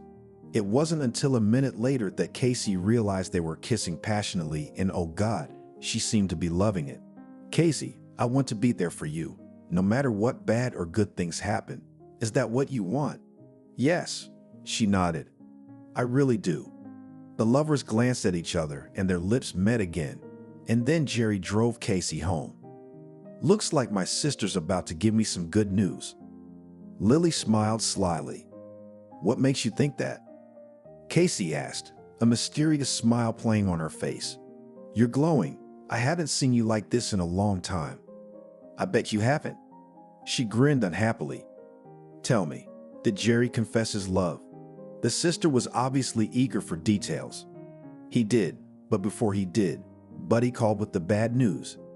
Betty had been taken to the hospital. What about her? Stroke. Casey replied with a sigh. Well, that's something. Lily sighed. Conscience, I suppose. You don't think she's been tormented by it all these years? Yes, it's not easy to live with such a burden, and she probably hid it from her husband. Probably. Casey agreed. Who'd have thought it? Lily shook her head. A decent, intelligent, well-to-do family, and suddenly such skeletons in the closet. Did you think only marginalized people had them? Sister grinned. Lily wanted to answer something, but then her cell phone rang and the inscription beloved made her forget everything. Oh, come on. Lily gasped. I'll get Casey. Woody managed to find out that the gas tanker Joe ran into was stolen. It smelled of premeditated murder, and Woody suspected that the late Joe's twin brother had been put in charge. A motive? Yes, at least revenge for the fact that Joe had loving parents who gave him everything he needed for a normal childhood and adolescence. And his twin brother grew up in an orphanage. Of course, that's just my speculation. Woody finished his conclusions, and they require proof, but my gut rarely lets me down. There's a man on the force who owes me a favor. I think he can help us out, especially since we're talking about a felony. Woody was absolutely right about the location. Oh, this isn't going to go well. The pretty blonde sighed, snuggling up to her lover, who looked just like the dead Joe. I wish you'd quit all this, but the widow has nothing to do with it, and neither does your brother. If anyone's to blame, it's your mother. She ain't my mother. Archie cut him off. That was the first and last name he'd been given at the orphanage. All right, the woman who gave you up. Catherine agreed. But she's already been punished. Who knows if she'll make it or not? Stroke is a thing. Let her recover. Archie said, she'll find out that she was responsible for her son's death. Catherine just shook her head. She felt it would end badly, and still in the orphanage, Archie vowed to find his mother and take revenge on her. And why would you do that? Catherine said. His childhood love that went nowhere in his youth and then in his more mature years. Let it remain on her conscience. You're handsome, you're smart, and you'd have a good chance of making it in the world. So let her bite her elbows for giving you up. Archie wasn't convinced by her lover's words. It took him years to find his, so to speak, relatives, and finally Archie found them. He entered the physics department of the local university on a quota and graduated with honors. After defending his diploma, Archie got a job in a solid firm and worked there for 6 years. After the self-liquidation of the organization with work, the man was not discouraged. Even in the orphanage, Archie was able to fix an electric kettle, a hairdryer, and eventually more serious equipment. So, left without work, he safely earned his bread and butter. And after a while, Archie learned that he had a twin brother, and he lived in a neighboring town. It was a chance meeting.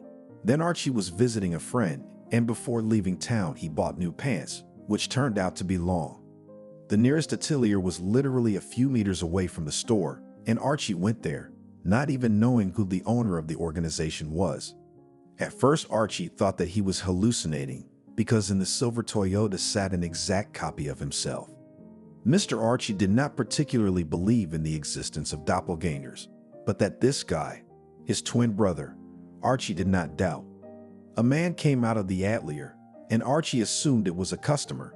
It was quite possible that it was a regular one in a good place that likes such guys in expensive suits and foreign cars. Well, now we'll ask about him, Archie thought, rubbing his hands together. But first Archie went back to the store, bought a bandana and the darkest glasses he could find. He didn't want Archie to be mistaken for his supposed brother. He flirted discreetly with a pretty seamstress named Lucy and learned that the owner of the silver Toyota was none other than the owner of the atelier. Why are you interested in him? The girl was a little surprised, and Archie wondered if she thought he was gay. No reason. Archie answered evasively. Your boss reminded me of someone I knew, and I thought it was him. It happens. Lucy smiled. She was a talkative person. Archie found out that the studio was his twin brother's family business and that the pretty lady with the tall hair was Joe's wife. A week later, Archie managed to catch up with his brother and meet him. There was no need to explain to Joe who he was. Mom couldn't do that. The brother muttered, but there was no confidence in his voice. Yeah, well, it's understandable, and you love Mom. Archie remarked, and you don't want a scandal in the family, really? And I don't suppose your father knows anything either. I've no idea. Shrugged his shoulders at a shocked Joe. Imagine how people will react when they find out that the mother of the owner of the best atelier in town gave up her child. Anyway, what do you want money for? Well, that's business talk, Archie said approvingly. Otherwise, the townspeople will find out about your mama. The first time, Joe had no problem with it, but the second time he said he didn't have any money to spare. But what you don't do for your mama, so if your brother took out a loan, stop it. That's what Catherine said. He's already given you enough money. I thought I loved the smart, talented guy, and I could not even think that he would become a blackmailer. And yet Catherine stayed with Archie, loving him as much as he loved her. They also had no one in this world but each other. Catherine cried, begged, persuaded to leave this terrible city. But Archie went to his brother a third time. I don't have $1 million. He cut him off. And no one else would approve a loan. Suppose so. Archie nodded. But you must have some rich friends. Try borrowing $1 million from them. Joe exclaimed, Are you all right in the head? Who's gonna lend it to me? All right, you got it, said the extortionist. Give me $800,000. Like I'm gonna get that much. Well, suit yourself. Archie shrugged his shoulders and pretended that in that case the conversation was over. Wait a minute. His brother Jiminy stopped him. $700,000 will do. Well, $700,000 is $700,000. In agreement, nodded Archie and added with reproachfulness, You're greedy. No greedier than you, and remember, there'll be no more money. With those words, Joe gave himself a death sentence. Archie, realizing that there was no more money to be had from his brother, decided to take him out. No matter how things turned out, you had to admit, the game was getting dangerous. Stealing a gasoline truck was a matter of technique, as was causing an accident. Fleeing the scene, he abandoned the tanker a couple of kilometers away. You? Asked Catherine when she saw the news on the internet about the death of a well-known businessman in the city. What are you going to do now? Answered Archie with a question for a question. Are you going to turn me in? The next day, he and Catherine left for their hometown, and a year later Archie again gathered there, where his sworn enemies lived. But why? Catherine wondered. I have an idea. Archie grinned. I want to kidnap my nephew. I've made some inquiries and found out that my twin brother's wife is well up, so it's God's will to pluck the daughter-in-law, or whatever she was while my brother was alive. Catherine didn't say anything. She would definitely go with Archie, but not to support his villainy. Catherine would try by all means to stop the man she loved, no matter what it cost her. They left and rented an apartment on the other side of town. One day, Archie and Catherine drive to the house where his twin brother's widow lived. There it was, said the lover, pointing to a handsome boy about 8 or 9 years old. Wow, how similar on Archie, thought Catherine. Although, what is surprising in it, as after all a native nephew. Ah, if only we had the same handsome boy, Archie. Did not you feel sorry for him? She begged. Maybe I shouldn't. Do you realize that you are no longer just taking revenge, but— Shut up, woman, Archie said cheerfully, putting his arm around her. We'll be rich, we'll go far, far away, and then we'll have a baby boy just like you. Suddenly, the boy looked in their direction and rounded his eyes fearfully, and then he ran home. Archie, Catherine said. He recognized you. So what? Archie snorted. What would a kid think? That I'm his daddy. Yeah, and get scared and run away. She said skeptically. Let's get out of here and hurry up. Catherine, why are you so panicky? Everything is fine. But you're right.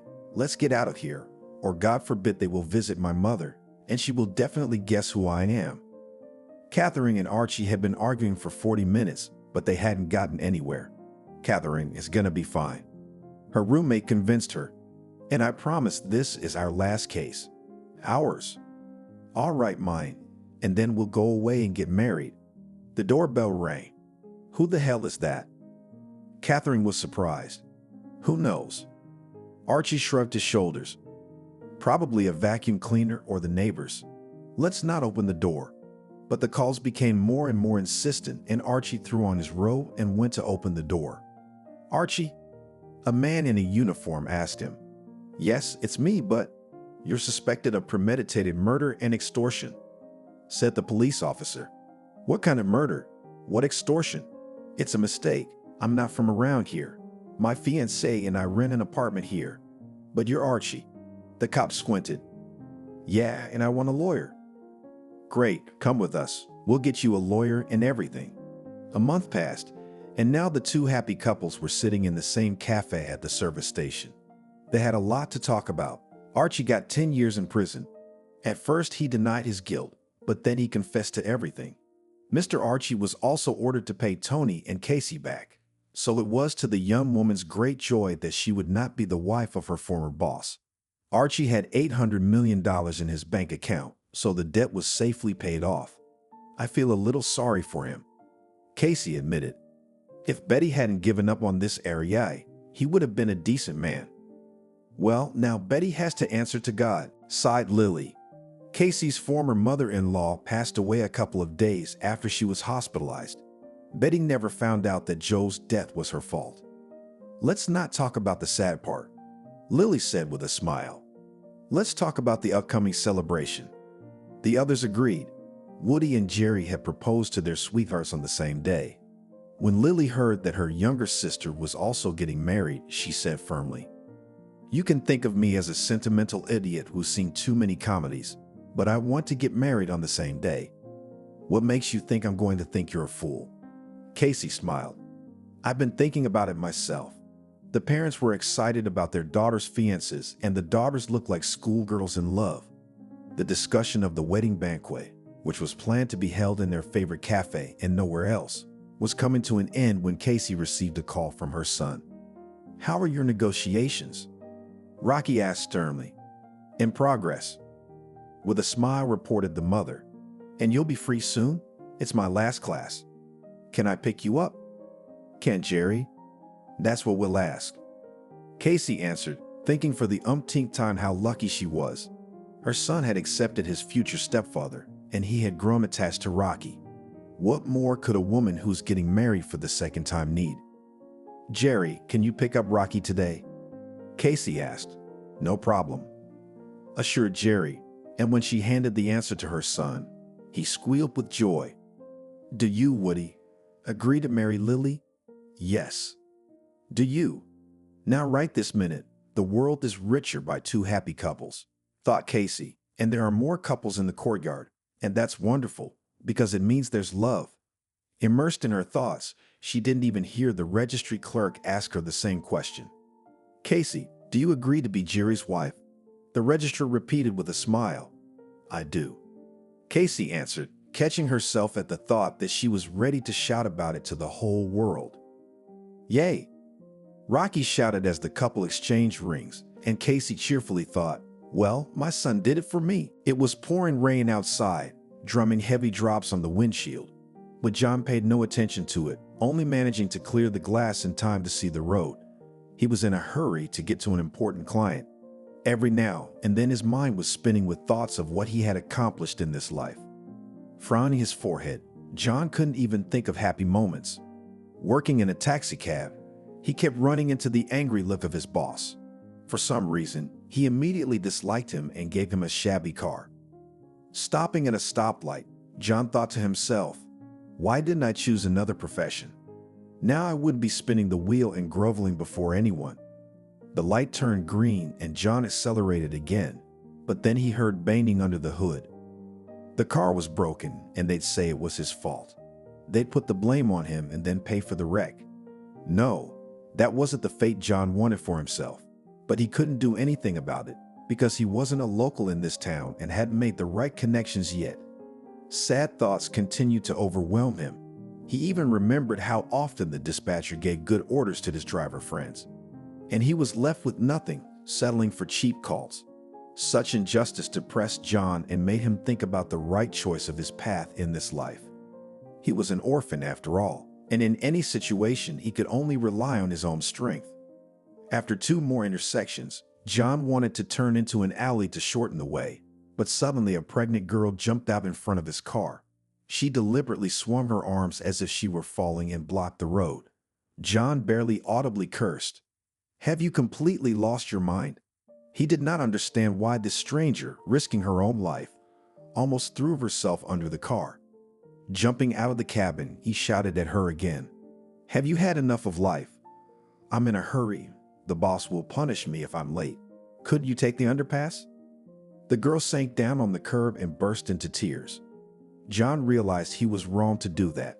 She was pregnant, and there was no telling where she might be in a hurry. What if she went into labor? All these thoughts rushed through his head in a caravan, and to at least somehow make up for his guilt, he offered the poor man to get into this car. "Let's go, or you'll get completely wet." The rain, it seems, is not going to give up. Once in the car, the girl looked at him suspiciously. John even felt a chill under his shirt. It felt like he hadn't saved a man, but a ghost.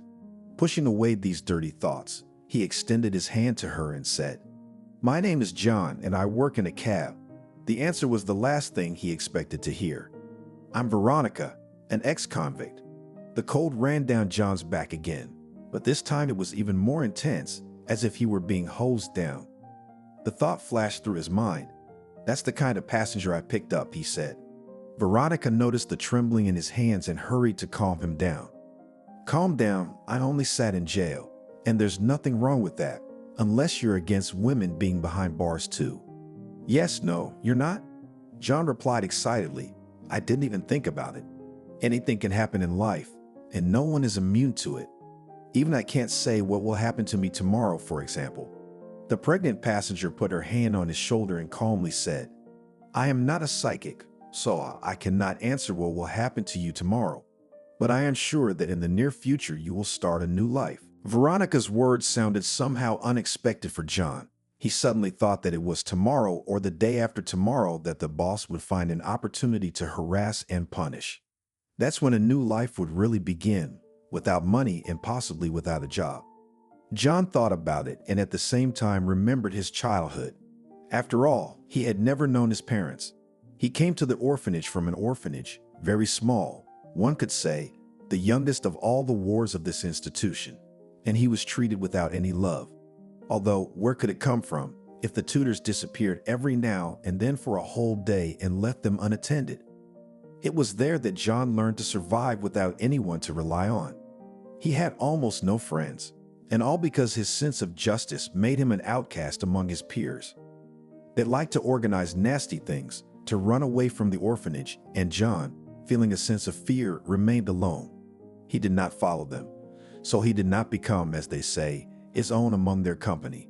The orphanage was in a small village, and John did not know what was going on outside the village, but he dreamed of escaping from the hated walls and go to a place where he would be appreciated and loved. But where to? There are no relatives, and if there are, they do not care about the existence of some orphan. Moreover, the teachers in the orphanage kept telling him that his parents had abandoned him. After that, he didn't want to get close to anyone at all, and the desire to be loved was just a childish fantasy. While there was an opportunity and the state helped, John got a driver's license. He knew even then that this would be his opportunity to survive. In any case, he did not see any other prospects for himself. From a remote village, he soon moved to the capital. His thoughts were about finding a job and somehow getting a foothold in this city. John went through many interviews to get a job, but found a job only in a cab, where the boss was a proud and arrogant man, Archie. With housing too, everything was solved. John successfully rented an apartment on the outskirts of the city. However, the strained relationship with the boss constantly made him nervous. There wasn't a day when Archie didn't criticize him for nothing. Sometimes John felt like he was the center of attention or just became an outcast, and there was no way out of it unless he left the office. However, he was not going to quit and decided that he would try to prove by his actions how he could be useful. And once John even allowed himself, in the presence of the director, to say what is best used to increase efficiency. Then the conversation turned to buying new motor oil, and John joked that he knew as much about it as a professional. The director praised the guy for his initiative, but Archie was angry. After all, it was not he who distinguished himself, and now the director will not put him as an example to other employees. However, the boss could not do anything, especially since John became almost the best friend of the director. At the same time, Archie took note of this and began to wait for a convenient moment to take revenge. But the boy worked so skillfully that he gave no reason for penalties. True, after today's trip, there was no telling what might happen. After all, there was a reason the supervisor was grinning when he sent him on this call. With a shake of his head, John looked at his companion, distracted from his memories. If it's no secret, how many months pregnant are you? I'm about to give birth. I'm past 7, Veronica replied with a smile. John stopped in front of the traffic light again. I'll probably never have children. I'm alone. I haven't found my life partner, and probably never will, because I stopped trusting people. You have everything ahead of you. You just need to believe, said the girl. If you want to, you can change your life. I can see that you are a kind guy, but trusting. And that's great, but you just don't notice it and think that everything passes you by. Maybe you're right, and I do need to make some changes in my life, John said with a shrug. Veronica immediately said that she would pay him back. but she needed to get to the address. She went on to say the street and the house number. John shook his head and through his teeth said, "Come on, I don't need anything. I realize you don't have any money. Do you know how many passengers I've had like you?" "No, what's that got to do with it?" "Because all they said was, 'Wait, I'll get the money, I'll pay you.' And when I bring them to the address, they run away. No, you can't fool me, and there's no reason to do that. I won't take money from you. I'll give you a free ride." The girl bowed her head and spoke almost in a whisper. "I'm not a beggar, if that's what you think. Yes, I'd had to spend enough time in a place where you think about freedom all the time.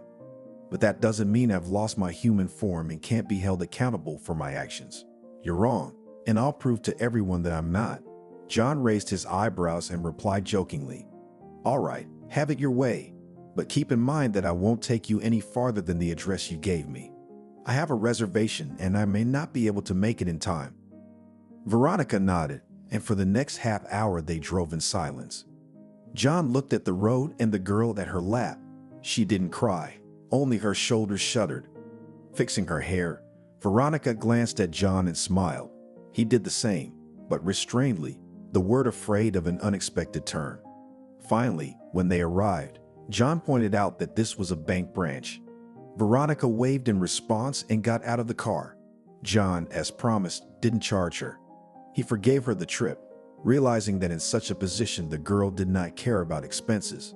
Not only was she pregnant, but she had recently been released from prison. As she walked to the bank building, he continued to stare after her.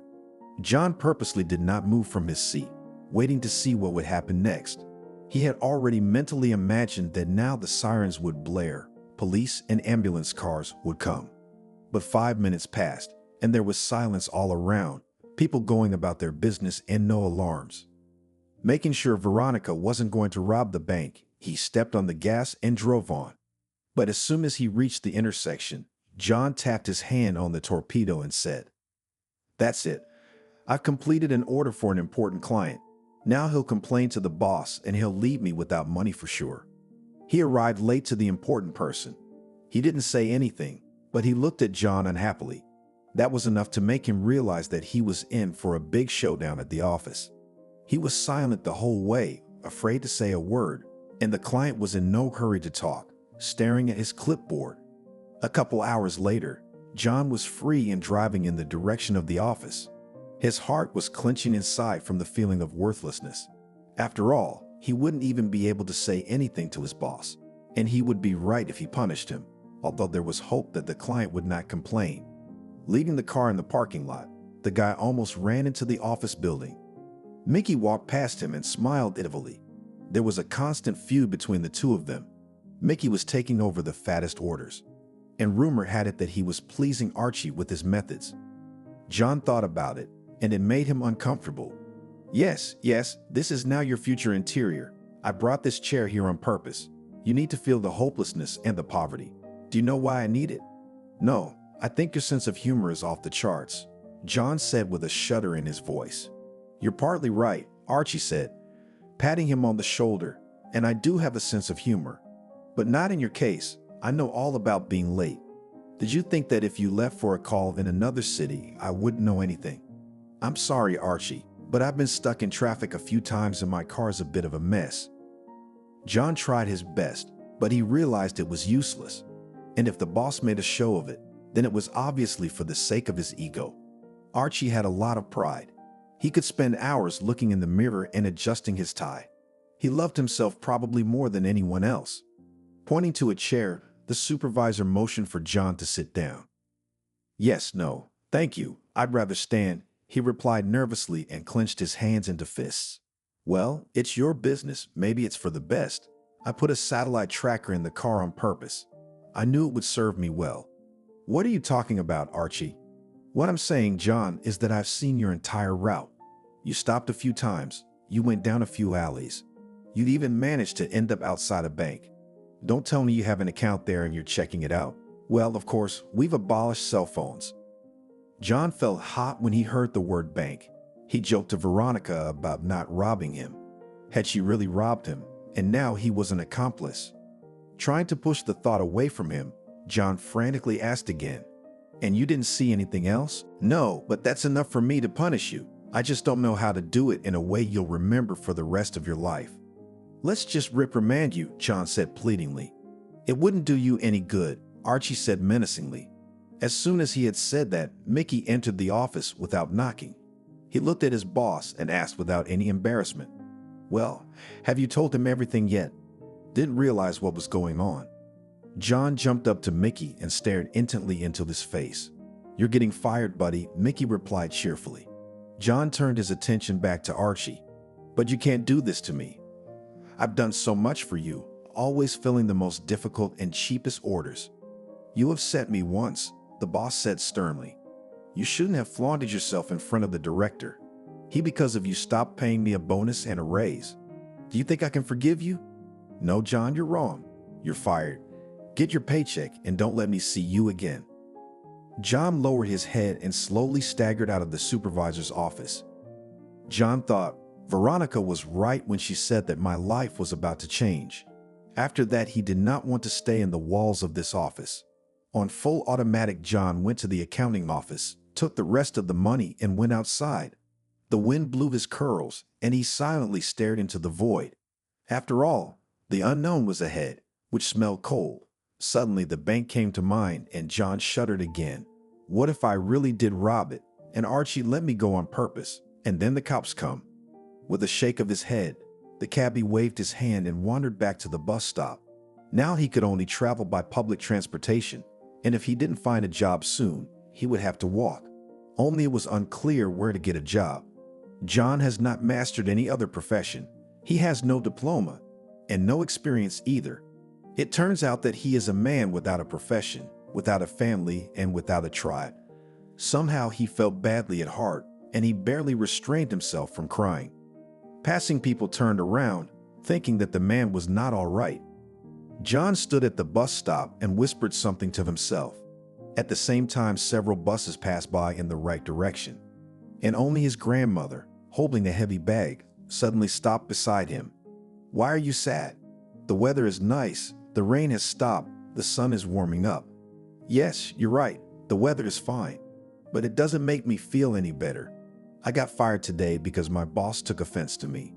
Squinting her left eye, the grandmother came closer and whispered, "Do not worry, because you did not do it on purpose. There will be a holiday on your street. But remember, when he comes, don't send him away. It's your destiny." "Are you two in cahoots?" John asked angrily. "All I hear is secrets. Who can tell me what's going on here?" As he waved his arms around, trying to get an answer, Granny disappeared around the corner. It was as if she had only appeared for a moment to share another secret with John. Utterly bewildered, he got on the bus and drove home. At the store, John bought a loaf of white bread and a carton of milk. He knew Perry was waiting for his master. As soon as the lock clicked on the door, the cat ran out into the hallway. She nestled at John's feet and began to rub his back. Stroking the pet, the former cab driver said, "You're the only one I'm happy to have, Perry." The cat heard his name and purred contentedly. John took off his shoes, went into the kitchen, and poured milk into her bowl. Perry left his feet alone and began to eat. As she licked the milk, she looked at her master with a sidelong glance and licked. There was so much devotion in her eyes that John couldn't stand it and covered his face with his hands. He stood like that at the window, barely restraining his emotions, but suddenly the doorbell rang. John even shuddered. Strange, I'm not expecting anyone to visit. Cautiously looking out into the hallway, he asked directly from there, "Who's there?" From the other side of the door came an answer. "It's me, Anna." "John, open up, we'll have tea with you." Not knowing what was going on, he opened the door. "Why, were you crying or what?" jokingly asked Grandma Anna. "Oh well, let me wipe your face. That's better, and you don't have to shed tears." "I'm sorry, Anna," John said in an apologetic voice. "I've had a hard day today. There's no reason for fun, let alone a tea party. Perhaps you could come back some other time." "Well, what about it, John? I'm a birthday girl, in case you've forgotten. 77 years old already. I couldn't resist treating my favorite neighbor." Shaking his head, John said guiltily, And I'm so busy at this job that I forgot about everything in the world. And first of all, about my personal life. Don't look at me with surprised eyes. I know you're not seeing anyone. It's about time. You're a big man and you need a family. It's no good, John, living like a bum. You'll be old before you know it. Anna, what about your family? Shouldn't you be sitting at the table right now? Oh, John, you still don't get it. The neighbor began with a deep sigh.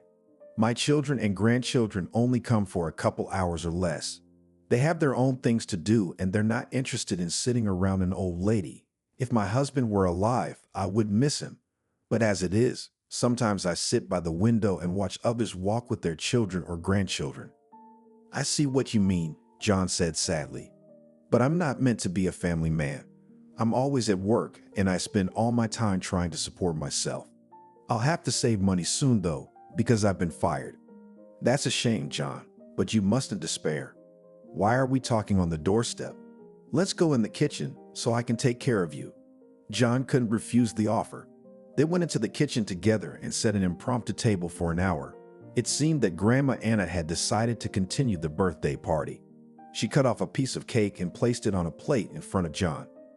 Eat up. There's salad, sausage, cheese. Don't think I don't eat enough. I'm not old enough. And my appetite isn't what it used to be, though I remember what it was like when I was young. Tell me, Anna, do good things come back? Well, it happens that you do something good for a stranger, and then good things happen in your life. Of course, John, and you're asking me. I'd helped a lot of people, and they'd help me back. It's true that not many people have been coming lately, but I don't mind. I've done all I can. Why did you ask me that? I guess you gave someone a free ride? And you know everything, John said cheerfully. Yes, I gave a girl a ride, and she didn't have the money to pay me back. I had to let her go in peace and wish her luck. She was in such a hurry that I didn't really ask her anything. John purposely didn't tell his neighbor that the girl was in jail and pregnant. He just didn't know how she would react. What if she shamed him? He had enough shame for today. He didn't need any more problems. On the other hand, Anna would hardly blame him. She wasn't the kind of person to look for flaws in someone she respected. The tea party ended towards nightfall. John saw Anna off and returned to the kitchen.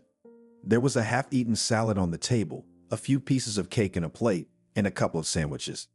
He carefully put the treat in the refrigerator. He didn't want to eat anymore, but he needed to think about what to do next. Starting up his laptop, John began to methodically look through the information on job sites. Everywhere required experience and education, which of course he didn't have. And that meant only one thing: to go to the movers. Their special skills are not required. Just manage to do what you are told. From that day, John had a new life. He no longer drove a car, but constantly worked in the fresh air. And it made him less and less anxious to think about the dim prospects. Was this really why he had come to the capital? Going over in his head all the things he had planned, John suddenly came to the conclusion that he had accomplished almost nothing. Yes, he had succeeded in gaining a foothold in the capital, but what's next? What are the next steps? This he did not know yet, because he had fallen a step lower and would have to start all over again. He remembered some moments of his childhood when he literally had to pull out the freedom of choice with his teeth. And if it wasn't for his wits, there was no telling where he would be now. For some reason, he wanted to see his parents. But John realized that was simply impossible.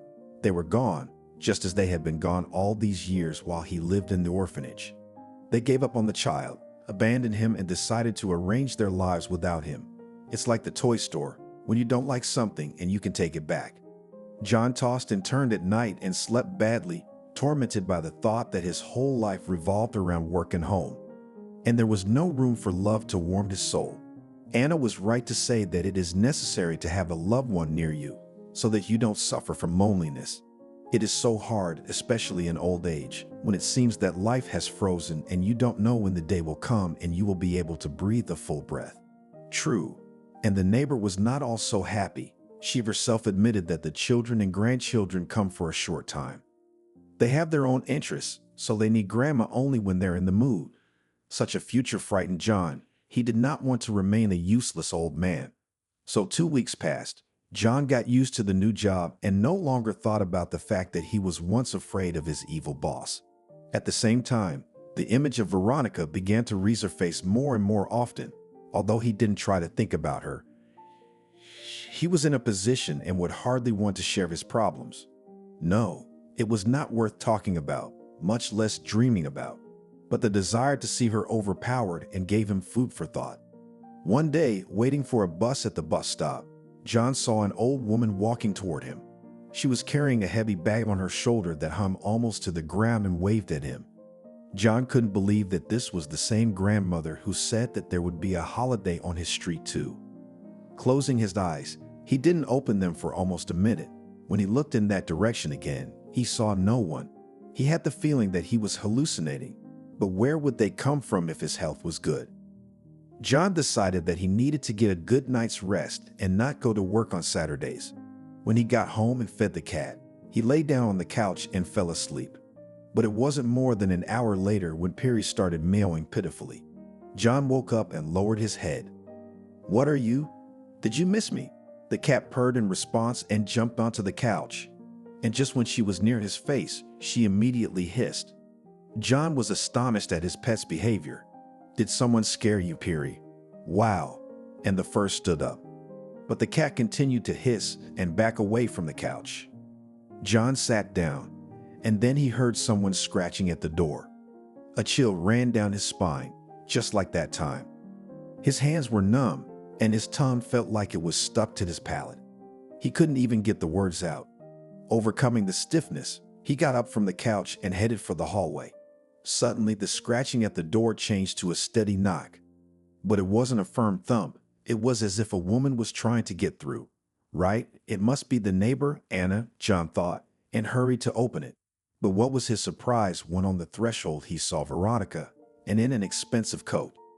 "Hi, did you recognize me?" she asked cheerfully. "Yes, hello, you won't be forgotten. Can I come in, or are you in a bad mood?"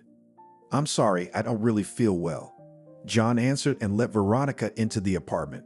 "So many unpleasant things have happened in my life that I'm afraid to talk about them. I thought you'd forgotten about me. I went to a lot of trouble to find you. I didn't realize it was so easy to get lost in the capital." "It's a capital to absorb people," John said in a more cheerful voice. "But you've spent so much time away from home, so don't be surprised. And I'm sorry to bring up your past." "It's all right, John," Veronica said and went into the kitchen. "I still have a lot of catching up to do. But one thing I'm sure of is that you can't forget the past. It's so soaked in dark stains that I'll never wash it off in my lifetime." "Wait, what are you talking about?" John asked in surprise, even though he suspected what was behind it. "This," Veronica pointed to her round belly. "All the secrets and stains are here, and if you have time, I'll tell you." "Yes, of course, I'm only after work, so I'm in no hurry." Putting the kettle on the stove, John asked, "Are you hungry maybe?" "No, I've been to the restaurant and had dinner there." "What are you looking at? Can't you understand how I've changed so dramatically? Where did I get the money to go to a restaurant?" "To be honest, I do," John replied, embarrassed. "That day, when you almost fell under the wheels of my car, now X, you were wearing old clothes, shoes not in size, and no money. By the way, I hope you didn't rob a bank." At that, John pointed at her expensive clothes. Veronica laughed and put her hand on his palm. "No, there's nothing wrong with that. The bank didn't need to be robbed. I only took what was rightfully mine." There was an awkward tension because Veronica's words about taking something were more like robbery, and John expected her to say, "I really stole the money and bought expensive things with it." But at the same time, he realized that it was impossible to do such a thing alone, especially for a pregnant woman. And to lighten the mood, and at the same time to find out as much information about her as possible, John calmly said, "It's a good thing you didn't have to do anything illegal. You've already broken the law once and paid for it.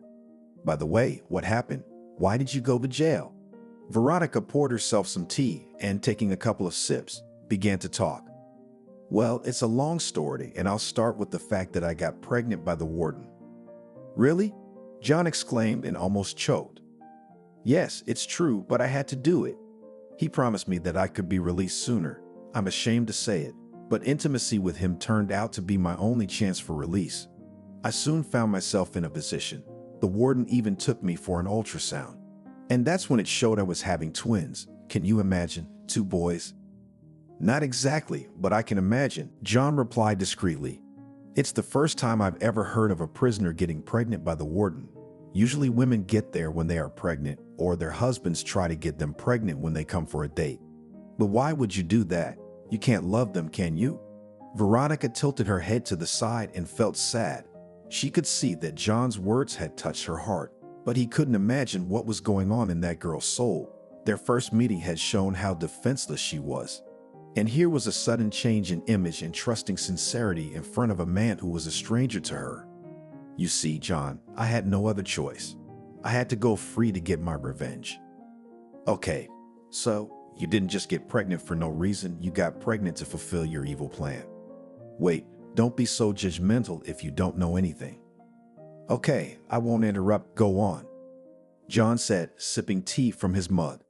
That evening, Veronica told him about her hard fate. She had to go through a lot of things, and first of all, through a series of humiliations. All because her father, now deceased, had decided to remarry. Mom died only 3 years ago, and his feelings were playing up. Veronica did not dissuade, realizing that the father is a grown man and is free to decide his own fate. Besides, he was a big businessman and owned solid assets. This gave him ample opportunities in terms of personal life. Naturally, that the holy place is not empty, and in the life of Steve appeared a beautiful woman. She was 10 years younger and easily captured his heart. Veronica saw how he was crazy about her and did not notice anything around him. True, she also had a small business, and business at the firm did not allow full control of the situation. She had to torn between home and work.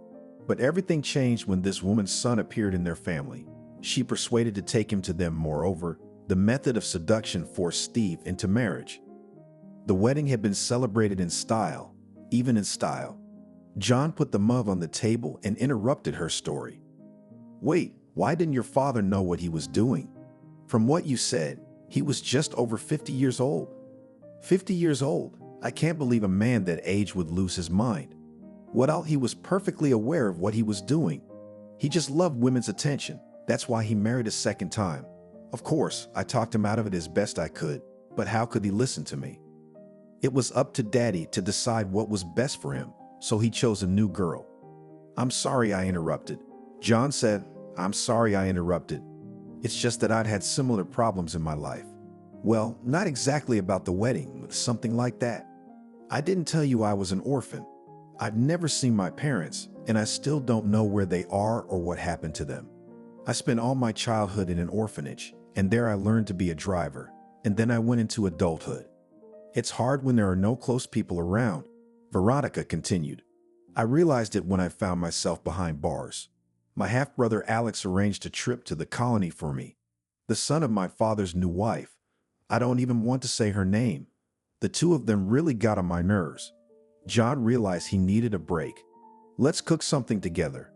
Let's cook something together. I realize you can afford restaurants now, but I don't have the means.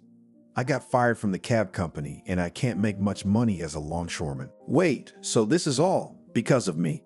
Veronica asked with a gasp. You were late for a call and got kicked out. Almost. It's just that being late was an excuse. But seriously, the boss had a grudge against me for a long time. He hated me from day one. He thought I was a competitor. Why? Once, I took the initiative in front of the director and told him the best oils to buy for cars. And then he suggested his own ideas several times, for which he paid the price. Yes, the boss is a beast, laughed. Veronica parried. Well, beast, not beast, but selfish and proud. That's for sure. But it's all right, he'll remember me. Together they cooked a light dinner and ate a little snack. John noticed that Veronica was no longer acting as if she were seeing him for the first time. It was obvious that she had developed a liking for him. Looking at her belly, he asked, Will you give birth in a regular hospital or a paid clinic? Now you have these options. Listen, what about this brother? Where is he? Didn't you say it was his fault you went to jail? Veronica replied that time would tell and added, Yes, that's right. Alex has failed me on every count. I trusted him with my business, or rather, I took him into the company to help with the accounting and human resources issues. And what, he failed? John asked. Not a word. He made me in the eyes of the tax service. Not only that, he turned my employees against me. He turned out to be a crook. and I was responsible for everything. And honestly speaking, I don't regret it at all because I gained invaluable experience. What kind of experience, if you don't mind me asking? I learned how to survive in difficult situations. Plus, I can tell if people are good or evil. You know, that's pretty much what I went through when I was in foster care, and I think you and I have similar destinies. Stay at my place, I'll make a bed for you in the hall, and I'll lie down on the kitchen sofa.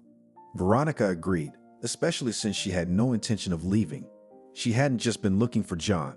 She liked him the first time they'd met, and she decided by all means to find the kind cab driver. But as it turned out, she'd gotten him fired, and Veronica, feeling guilty, decided to remedy the situation. She saw how reverently he treated the car. After all, for him it is not just a pile of iron, but a real friend. When she fell asleep in the new apartment, Veronica already mentally saw herself next to John. All that remained was to find out how he would feel about other people's children. Her story about getting pregnant in prison had made a lasting impression on him. In the morning, she heard dishes clattering. For the first time in years, the noise was not annoying. Veronica simply remembered how she had risen, almost with the first rays of dawn in prison, when all of her cellmates were already rattling their cups. But it was good to hear the clatter of dishes now, so she went into the kitchen. "Morning, John." "Morning, Veronica. What are you doing up so early?" "I'm just making breakfast, so it's gonna be a while. I just couldn't sleep well, thinking about us," Veronica said carefully. "What do you mean?" John asked, pretending not to understand. "I haven't told you everything. There are other things you need to know." "Wow, so I'm going to have to be even more surprised," John asked excitedly. "I thought that yesterday you had put an end to your past. You didn't want to go back there." "It is. The past is far behind me," Veronica replied. "But there are things that need to be done to put it to rest. And in that regard, I'd like to ask for your help. I'm sorry it's so sudden, but I can't do without you." "Great. I'm back to the day we first met," John said cheerfully, setting 2 plates of scrambled eggs on the table. "And it's as if I had to go all the way from cab driver to loader again." "John, I'm a little while away from giving birth, and I need to get back what I've lost. I was talking yesterday about how my stepbrother gave me a trip to juvie. Well, he and his mother have taken over my business. We need to punish them and take my company away from them. I put my heart and soul into it, and it's all ruined." Veronica cried, and John hugged her. He felt a shiver under his arms, and his heart clenched even more tightly. There was a girl standing before him, helpless, though she had become rich. It was in his power to help her now, and if he didn't, he would blame himself for the rest of his life. John ran his hand through her hair and said, "Okay, I'll help you, but I don't know how. I mean, I'm sure your relatives are powerful people, and they have connections that we can't get through." Veronica took the documents out of her purse and handed them to John. Here is all the money I have in my account." Looking at her in surprise, John asked, "Wait, but you said they robbed you of everything, didn't you? And here's a fortune." "Yes, that's right," Veronica replied with a heavy tone in her voice. "They took not only the firm, but also my father. He died while I was in prison. The news came when he was already buried. I wasn't even allowed to say goodbye to him." John hugged her again, but in doing so, even kissed her. He did it without any preparation, in a burst of emotion. And Veronica responded. She pressed herself against him with her whole body, as far as possible because of her rounded belly. The young people stood for almost a minute, not letting each other out of a strong embrace.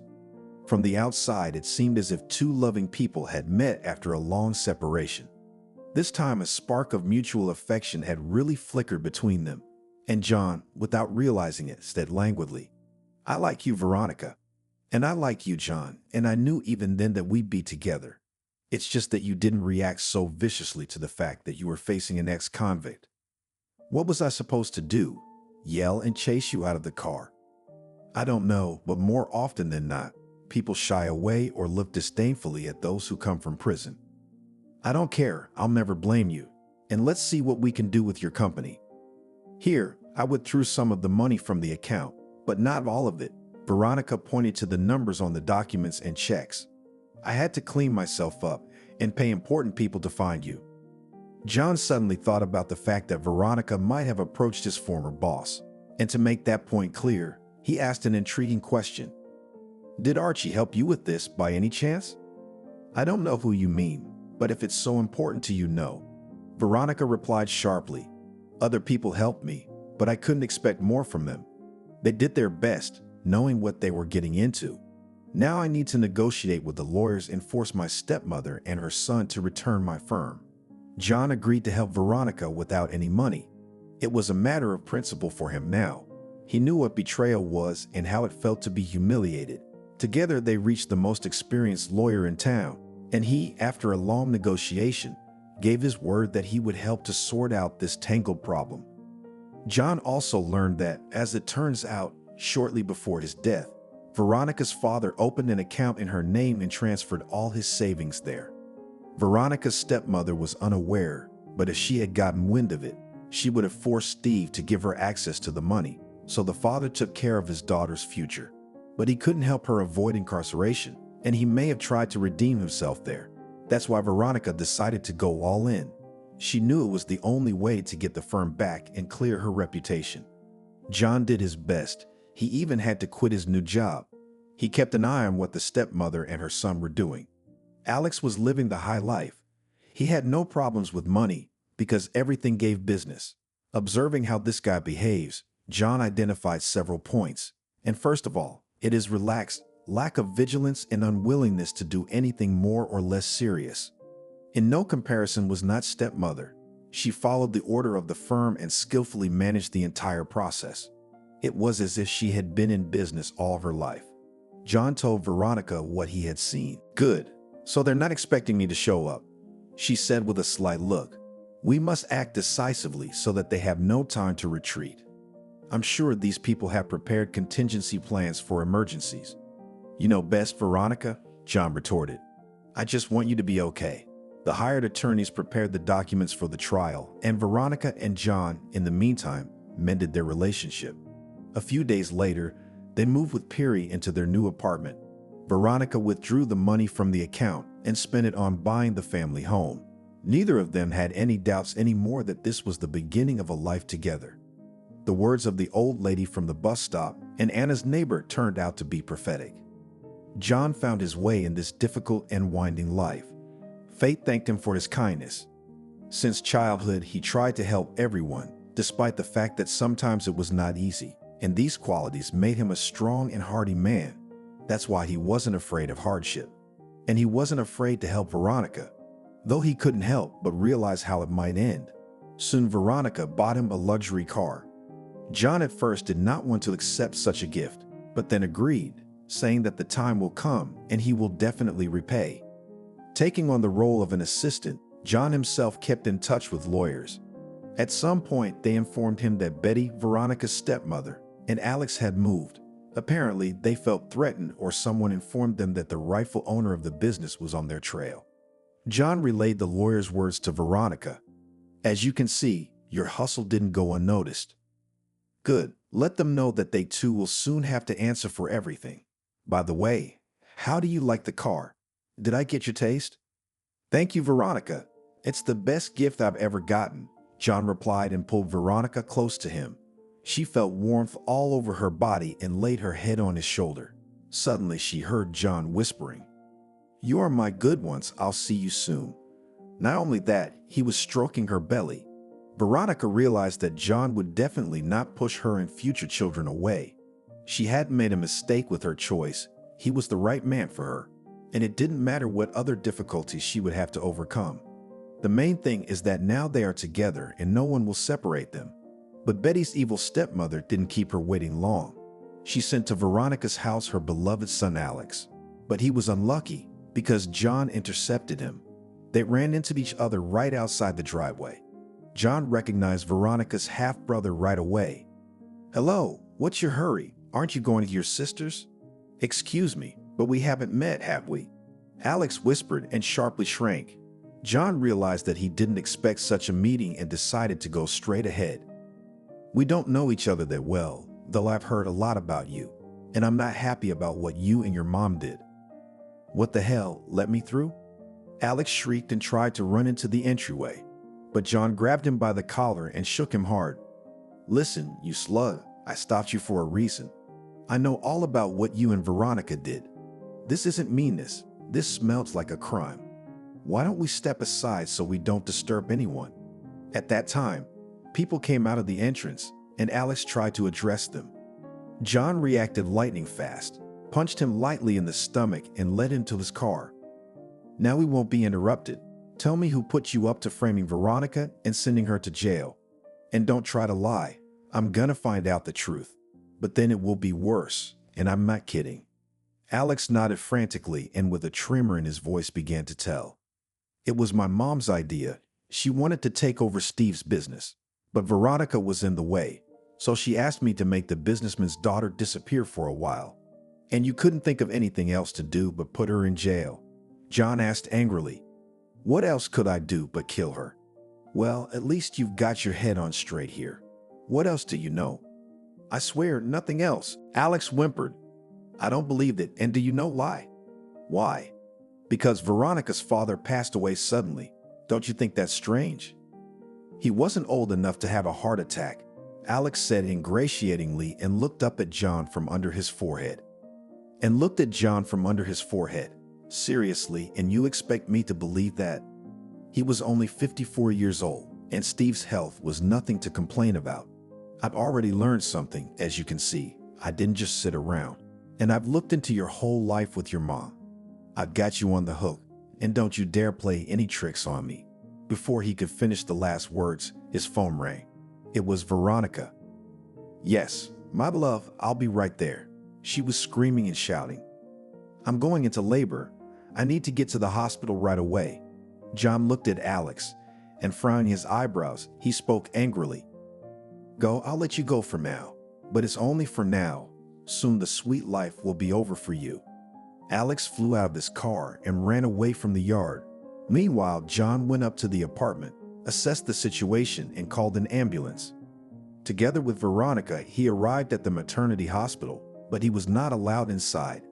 He had to wait for the doctor to come out and tell him what was wrong with her and how she was feeling. Half an hour later, the obstetrician on duty showed up. You're very good for not being confused. Your wife is going to stay with us for the time being. The contractions were false, but there are indications that she'll give birth soon. Doctor, it's still at least 2 weeks away, isn't it? I understand your worries, but nature dictates when your children will be born, and it's great that you're having twins. You should be happy and thank God for such a generous gift. Thank you, but they're not. John wanted to say that the babies weren't his, but he stopped himself.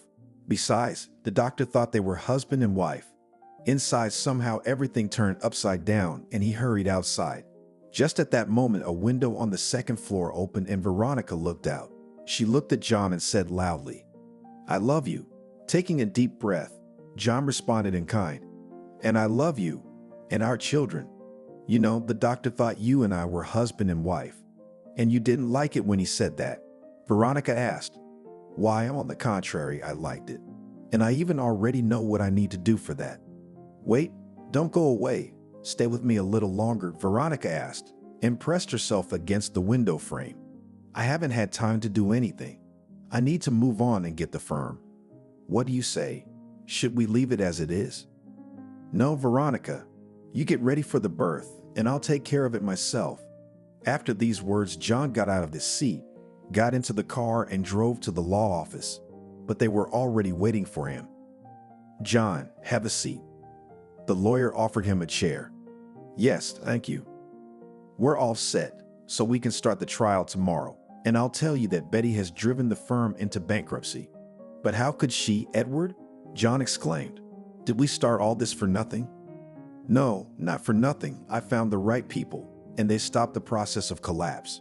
I think that Veronica will get the firm in a more, less tolerable condition. Of course, she'll have to make some investments to get it back on track. But given her financial capacity, I think that won't be a problem. You're right, Edward, but Veronica won't be able to be a part of it just yet. She's in labor at the hospital and could go into labor any minute. I understand, John. We'll go through you, especially since you're familiar with all the documents. After John's big hit on Alex, he told his mother right away. and they even wanted to report it to the police, but changed their minds as they received a subpoena. In addition, the benefactors warned that it will be serious proceedings, and it's better to settle things peacefully now than to look at the sky in a box later. Betty disregarded these warnings and thought she was free to decide for herself how to deal with the firm. Her son, on the other hand, refused all positions and began to pack his bags. He realized that he would definitely be nailed to the wall and shake out all the information. So in order to do something, to minimize the negative consequences for himself, he took the risk of coming clean. He called John himself and asked to talk to him. During the conversation, Alex told him that his mother had poisoned Steve. True, he had not personally seen anything, but at the same time, Betty had somehow. After Veronica's father had died, that her drug had worked and the old moneybags had gone. The cops got all this information right away, and they arrested Betty. However, they had no direct evidence and she was still charged with fraud. Alex was left under house arrest for his cooperation with law enforcement and his sincere confession. But it was only temporary, because after the trial he might have faced a real prison sentence. It took several days to unravel this insidious tangle, and all the while, John visited Veronica every day. He couldn't imagine himself without her, and she was glad that someone needed her. One time the nurse even let them be alone together, and there John, on one knee, proposed to Veronica. It was so touching that Veronica couldn't help but say yes. She said it was a real blessing for her, and began to kiss John, so much so that she grabbed her stomach and screamed, "I'm having contractions again and I think my water's breaking." Immediately, all the medical staff rushed and she was taken to the labor room. John, of course, went downstairs and waited. For 3 hours he sat patiently in one place until finally the doctor came out and said, "Congratulations, Daddy, boys. One is 3,700 and the other is 3,500. At this point, John cried and hugged the doctor tightly. "How happy I am to have had 2 sons. Then he said this phrase again, but so loudly that it seemed that all the patients in the hospital could hear him. Even Veronica smiled when she heard. She was lying in the room, and next to her were her 2 babies. She looked at them and tears were streaming down her face, but they were tears of joy. The next day, John came to the law office again. Edward informed him that Betty was charged with fraud and would not be released anytime soon. Alex, on the other hand, might get probation. But most importantly, the lawyer added, "We can get Veronica's firm back. Now we are preparing the documents, and I think that in a week or 2 everything will be finalized. In the meantime, congratulations on the birth of your children, and may you all be well. Thank you, Edward, but..." I know, that's why I'm saying it's gonna be okay." John realized that the lawyer was in the loop, and he was. He'd be sure to keep it a secret, especially since they'd become practically close friends. A week passed and Veronica was being prepared for discharge. John came to pick her up in the car he had bought. He decided to wait until it was packed and brought a bouquet of flowers and champagne. A minute later, a cab pulled into the yard and Archie got out. He met John's gaze and said loudly, "What people, are you working as a cab driver again? And who trusted you with such an expensive car?" "Good day to you too, Archie," laughed John, "but this is my personal car. Your car, on the other hand, looks like it's been in need of repair for a long time." "Oh, come on, it can't be." And at that time, Veronica and the children appeared. "Darling, aren't you tired of waiting for me?" John handed her flowers, the nurse champagne, and took the babies in his arms. "No, darling, what are you? I'm ready to wait even forever." After kissing Veronica, John turned to Archie and said sarcastically, "And how come you've been promoted from supervisor to cab driver?" He wouldn't listen, though Archie was mumbling something else. They didn't care about him, because the most marvelous thing in their lives had happened. A week later, Veronica herself came to the lawyers and thanked them with the successful completion of cases. Her firm returned to the rightful owner. Edward tried and in an accelerated manner formalized all the necessary documents. He also appeared in court as a defense attorney and provided evidence of how Betty and her son Alex had fraudulently taken the business from Veronica. She regained her reputation and was able to stop the bankruptcy process. Together with John, they decided to run the firm, and in order not to lose driving experience, he agreed to be her personal driver. "Why, that's even better. You don't have to bring in an outsider. Okay, sweetheart, but it's only as a part-time job. The rest of the time, you're my assistant. Betty got the maximum sentence on that count and went to jail. Alex was recognized as an accomplice, but for the fact that he cooperated with the investigation and wrote a sincere confession, got a suspended sentence. And no one heard about him anymore. He left for the countryside and decided to do some farming there. Soon Veronica and John got married. They were favored, and in a week they were married. The words of the old woman at the bus stop came true, and they also had a celebration. And it was good that John did not give up his happiness. Anna and the doctor from the hospital were invited to the wedding. They didn't really have anyone else to invite. Veronica had no parents and John was an orphan. And so it's the same fate for the two of them. After the babies were born, they were registered in John's name. He insisted on it, saying that it was not a matter for them to be brought up in an inferior family. Veronica did not object because she saw her future only with John. On the other hand, her stamina could only be envied. She had endured so much and had not lost heart. The firm with difficulty, but they pulled out of the financial crisis. Now it is fully functional and generates income. True, the whole staff had to be changed. They were saturated with hatred for Veronica, and they could not be left. John himself recruited new employees that all went through his system of checks. Veronica hadn't forgotten about her father either, and she picked a time to visit his grave. He was buried next to her mother, though he was lucky in that. Veronica stood by the tombstone for a long time and cried. Fate had treated her cruelly, but she also corrected the mistakes she had made. Or maybe it was her parents from heaven who helped her daughter to cope with difficulties and find love.